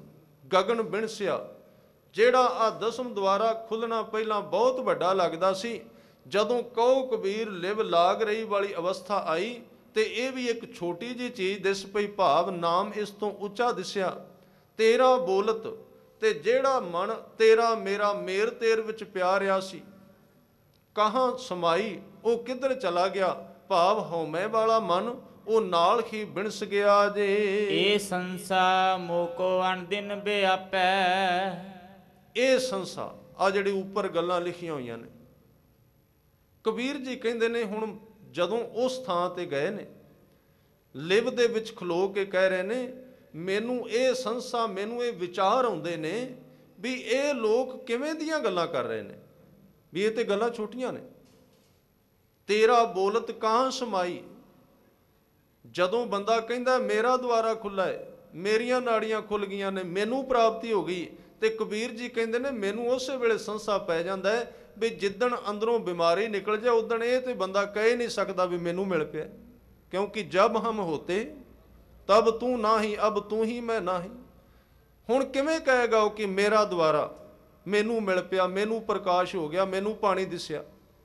ਇਹ ਕਿਵੇਂ ਕਹੇਗਾ? ਉਹ ਨਹੀਂ ਕਹੇਗਾ, ਚੁੱਪ ਕਰ ਜਾਏਗਾ। ਇਸ ਲਈ ਕਬੀਰ ਜੀ ਕਹਿੰਦੇ ਨੇ, ਕਹਿਣ ਲੱਗੇ ਇਹ ਜਿਹੜੀ ਸੰਸਾ ਹੈ ਨਾ, ਸੰਸੇ ਦਾ ਅਰਥ ਇੱਥੇ ਦੁੱਖ ਨਹੀਂ।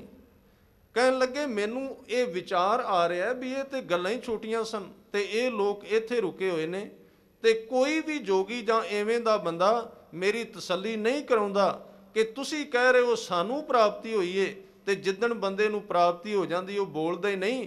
ਫਿਰ ਤੁਸੀਂ ਕਿਵੇਂ ਕਹਿ ਰਹੇ ਹੋ ਕਿ ਰੱਬ ਸਾਡਾ ਹੈ, ਸਾਨੂੰ ਦਿਸਿਆ ਤੇ ਇਸ ਤਰ੍ਹਾਂ ਦਾ ਸੀ, ਜਾਂ ਸਾਡੇ ਦੁਆਰੇ ਖੁੱਲ ਗਏ ਨੇ?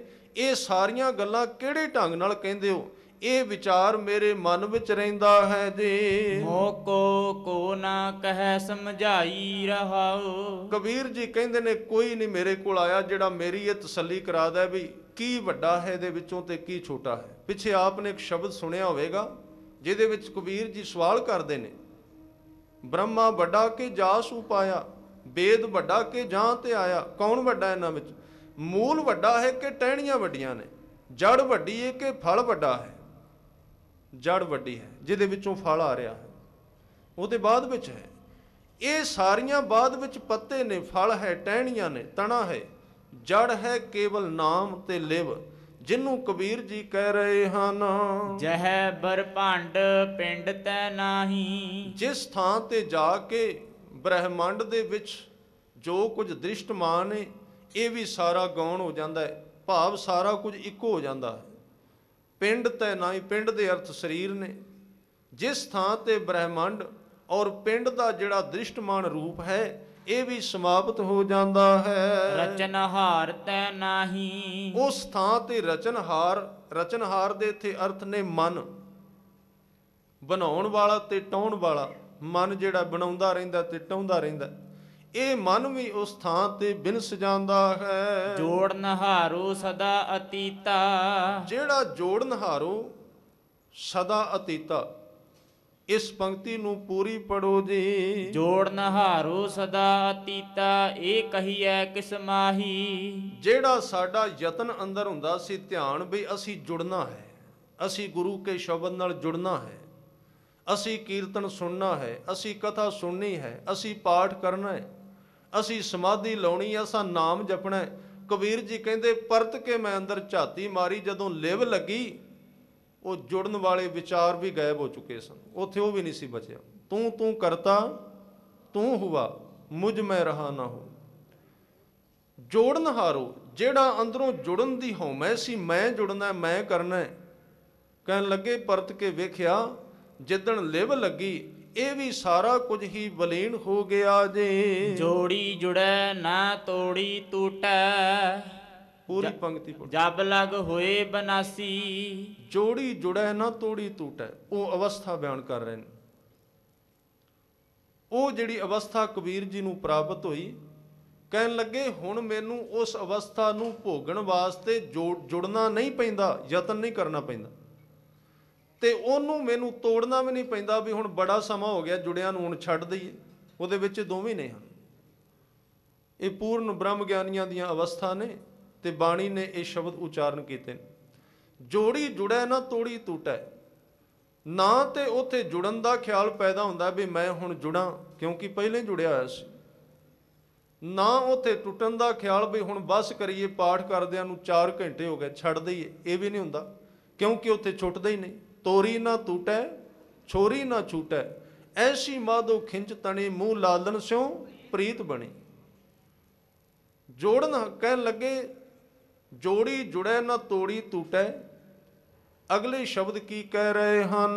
ਜਬ ਲਗ ਹੋਏ ਬਨਾਸੀ। ਜਬ ਲਗ, ਜਿੰਨਾ ਚਿਰ ਜੀਵਨ ਰਹਿੰਦਾ ਹੈ, ਬਿਨਾਸੀ ਦਾ ਅਰਥ ਇੱਥੇ ਨਾਸ ਹੋਣਾ ਨਹੀਂ। ਜਬ ਲਗ ਹੋਏ, ਜਿੰਨਾ ਚਿਰ ਸਰੀਰ ਰਹਿੰਦਾ ਜਾਂ ਜਦੋਂ ਤੱਕ ਸੰਸਾਰ ਰਹੇਗਾ, ਉਹਨਾਂ ਚਿਰ ਹੋਏ। ਬਿਨਾਸੀ ਦਾ ਅਰਥ ਹੈ ਬਿਨ ਆਸੀ, ਕੋਈ ਆਸ ਨਹੀਂ ਪੈਦਾ ਹੋਏਗੀ। ਕਿਉਂਕਿ ਇਹਦੇ ਵਿੱਚ 2-3 ਸ਼ਬਦ ਐਸੇ ਆਏ ਨੇ ਜਿਨ੍ਹਾਂ ਦੇ ਸਿੱਧੇ ਅਰਥ ਨਹੀਂ ਆਉਂਦੇ। ਇੱਕ ਅਗਮਨ, ਜਾਂ ਉਹਨੂੰ ਅਵਗਣ ਵੀ ਪੜ੍ਹ ਲਈਏ, ਜਿਹੜਾ ਅੱਜ ਇੱਥੇ ਆਇਆ। ਇੱਕ ਅਵਗਣ, ਉਹਨੂੰ ਆਪਾਂ ਅਵਗਣ ਪੜ੍ਹਦੇ ਹਾਂ, ਪਰ ਇੱਥੇ ਉਹਨੂੰ ਪੜ੍ਹਨਾ ਪਏਗਾ ਅਵਗਣ, ਜਿਹੜਾ ਵਗਦਾ ਨਹੀਂ, ਜਿਹੜਾ ਤੁਰਦਾ ਨਹੀਂ। ਇੱਥੇ ਬਿਨਾਸੀ ਦੇ ਆਮ ਅਰਥ ਆਉਣਗੇ ਗੁਰੂ ਗ੍ਰੰਥ ਸਾਹਿਬ ਦੇ ਵਿੱਚ, ਜਿਹੜਾ ਬਿਨਸ ਜਾਂਦਾ ਹੈ, ਜਿਹੜਾ ਮਰ ਜਾਂਦਾ ਹੈ। ਪਰ ਇਸ ਬਿਨਾਸੀ ਸ਼ਬਦ ਦੇ ਅਰਥ ਆਉਣਗੇ ਬਿਨ ਆਸੀ, ਆਸ ਤੋਂ ਬਿਨਾ, ਜਿੱਥੇ ਤ੍ਰਿਸ਼ਨਾ ਨਹੀਂ ਪੈਦਾ ਹੁੰਦੀ। ਜੋੜੀ ਜੁੜੈ ਨਾ ਤੋੜੀ ਟੂਟੈ, ਜਬ ਲਗ ਹੋਏ, ਜਿੰਨਾ ਚਿਰ ਸੰਸਾਰ ਰਹੇਗਾ ਬਿਨਾਸੀ, ਉਹਨਾਂ ਚਿਰ ਕੋਈ ਵੀ ਆਸ, ਉਮੰਗ ਤੇ ਵਾਸ਼ਨਾ ਬੰਦੇ ਦੇ ਮਨ ਵਿੱਚ ਪੈਦਾ ਨਹੀਂ ਹੋਵੇਗੀ। ਕਾਕੋ ਠਾਕੁਰ ਕਾਕੋ ਸੇਵਕ, ਕੋ ਕਾਹੂ ਕੈ ਜਾਸੀ। ਕੌਣ ਹੈ ਠਾकुर? ਆਪਸ ਕੋ ਆਪੈ ਉਦੇ ਆਦੇਸ਼, ਤੇ ਗੁਣ ਕਾ ਨਾਹੀ ਪਰਵੇਸ਼। ਕੌਣ ਹੈ ਉਸ ਵੇਲੇ ਪਰਮਾਤਮਾ ਤੇ ਕੌਣ ਹੈ ਉਹਦਾ ਸੇਵਕ? ਕਿਉਂਕਿ ਦੋਵੇਂ ਇੱਕ ਹੋ ਗਏ। ਕੌਣ ਠਾकुर ਹੈ? ਇਸ ਪੰਕਤੀ ਨੂੰ ਪੜਨਾ ਕਰੋ ਜੀ। ਕਾਕੋ ਠਾकुर ਕਾਕੋ ਸੇਵਕ, ਕੋ ਕਾਹੂ ਕੈ ਜਾਸੀ। ਉਸ ਕਉ ਕਬੀਰ ਲਿਵ ਲਾਗ ਰਹੀ ਦੀ ਅਵਸਥਾ ਵਿੱਚ ਨਾ ਕੋਈ ਠਾकुर ਰਹਿੰਦਾ ਹੈ ਤੇ ਨਾ ਕੋਈ ਸੇਵਕ ਬਚਦਾ, ਦੋਵੇਂ ਇੱਕ ਹੋ ਜਾਂਦੇ ਨੇ। ਜਿਵੇਂ ਨਾਨਕ ਲੀਨ ਭਇਓ ਗੋਬਿੰਦ ਸਿਉ, ਜਿਉਂ ਪਾਣੀ ਸੰਗ ਪਾਣੀ ਇਕੱਠੇ ਹੋ ਗਏ। ਕੋ ਕਾਹੂ ਕਹਿ ਜਾਸੀ, ਕੌਣ ਕਿਹਦੇ ਕੋਲ ਜਾਏਗਾ, ਕਿਉਂਕਿ ਦੋਵੇਂ ਇਕੱਠੇ ਰਹਿੰਦੇ ਨੇ ਇੱਕੋ ਥਾਂ ਤੇ। ਉਸ ਪੂਰਨ ਅਵਸਥਾ ਨੂੰ ਬਿਆਨ ਕਰ ਰਹੇ ਹਨ। ਕਹੋ ਕਬੀਰ ਲਿਵ ਲਾਗ ਰਹੀ ਹੈ। ਕਬੀਰ ਜੀ ਕਹਿੰਦੇ ਨੇ ਲਿਵ ਲੱਗੀ ਹੋਈ ਹੈ। ਇਹਦੇ ਵਿੱਚੋਂ ਬੋਲੇ ਨੇ ਸਾਰੇ ਸ਼ਬਦ। ਜਿਹੜੀ ਪੰਕਤੀ ਹੁਣ ਆਈ ਹੈ ਇਸ ਲਿਵ ਵਿੱਚੋਂ ਕਹਿ ਰਹੇ ਨੇ ਕਿ ਮੇਰੀ ਹੁਣ ਲਿਵ ਲੱਗੀ ਹੋਈ ਹੈ ਜੀ। ਜਹਾਂ ਬਸੇ ਦਿਨ ਰਾਤੀ, ਦਿਨ ਰਾਤ ਭਾਵੇਂ ਨੀਂਦ ਆਏ ਤੇ ਭਾਵੇਂ ਨਾ ਆਵੇ, ਹੁਣ ਉਸ ਥਾਂ ਤੇ ਮਨ ਚੜਿਆ ਦਸਵੇਂ ਆਕਾਸ਼, ਗੁਰਮੁਖ ਅੰਤਰ ਸਹਿਜ ਹੈ, ਤੇ ਉਸ ਥਾਂ ਤੇ ਤਿੱਥੈ ਉਂਗ ਨਾ ਭੁੱਖ ਹੈ। ਪੂਰਨ ਅਵਸਥਾ ਇੱਕ ਪੰਕਤੀ ਪੜੋ, ਸਮਾਪਤੀ ਕਰਕੇ ਗੁਰੂ ਕੀਆਂ ਖੁਸ਼ੀਆਂ ਪ੍ਰਾਪਤ ਕਰੀਏ। ਲੀਨ ਭਇਓ ਗੋਬਿੰਦ ਸਿਉ ਨਾਨਕ, ਲੀਨ ਭਇਓ, ਲੀਨ ਭਇਓ ਗੋਬਿੰਦ ਸਿਉ ਨਾਨਕ, ਲੀਨ ਭਇਓ।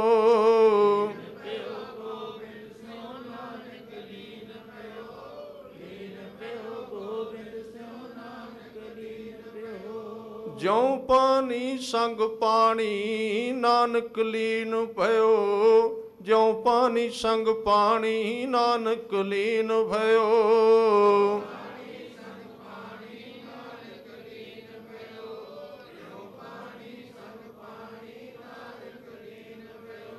ਗੁਰ ਕਿਰਪਾ ਜੇ ਨਰ ਕੋ ਕੀਨੀ, ਗੁਰ ਕਿਰਪਾ ਜੇ ਨਰ ਕੋ ਕੀਨੀ,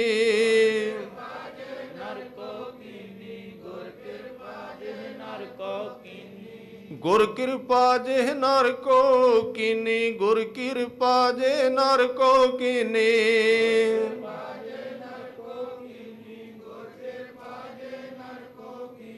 ਤੇ ਇਹ ਜੁਗਤ ਪਛਾਨੀ ਨਾਨਕ ਲੀਨ ਭਇਓ, ਜਿਉ ਪਾਣੀ ਸੰਗ ਪਾਣੀ ਨਾਨਕ ਲੀਨ ਭਇਓ।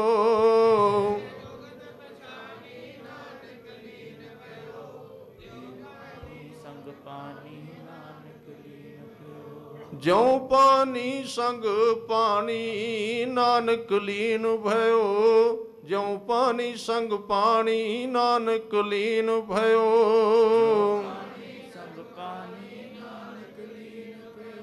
ਜਿਉ ਪਾਣੀ ਸੰਗ ਪਾਣੀ ਨਾਨਕ ਲੀਨ ਭਇਓ। ਸਤਿਗੁਰੂ ਕਿਰਪਾ ਕਰਨ, ਦਰੋਂ ਕਰੋ ਗੁਰਸਿੱਖੀ ਦੀ ਦਾਤ ਬਖਸ਼ ਕੇ ਨਿਵਾਜਨ। ਇੰਨੀਆਂ ਬੇਨਤੀਆਂ ਪ੍ਰਵਾਨ ਕਰਨੀਆਂ, ਬੇਅੰਤ ਭੁੱਲਾਂ ਦੀ ਖਿਮਾ। ਵਾਹਿਗੁਰੂ ਜੀ ਕਾ ਖਾਲਸਾ, ਵਾਹਿਗੁਰੂ ਜੀ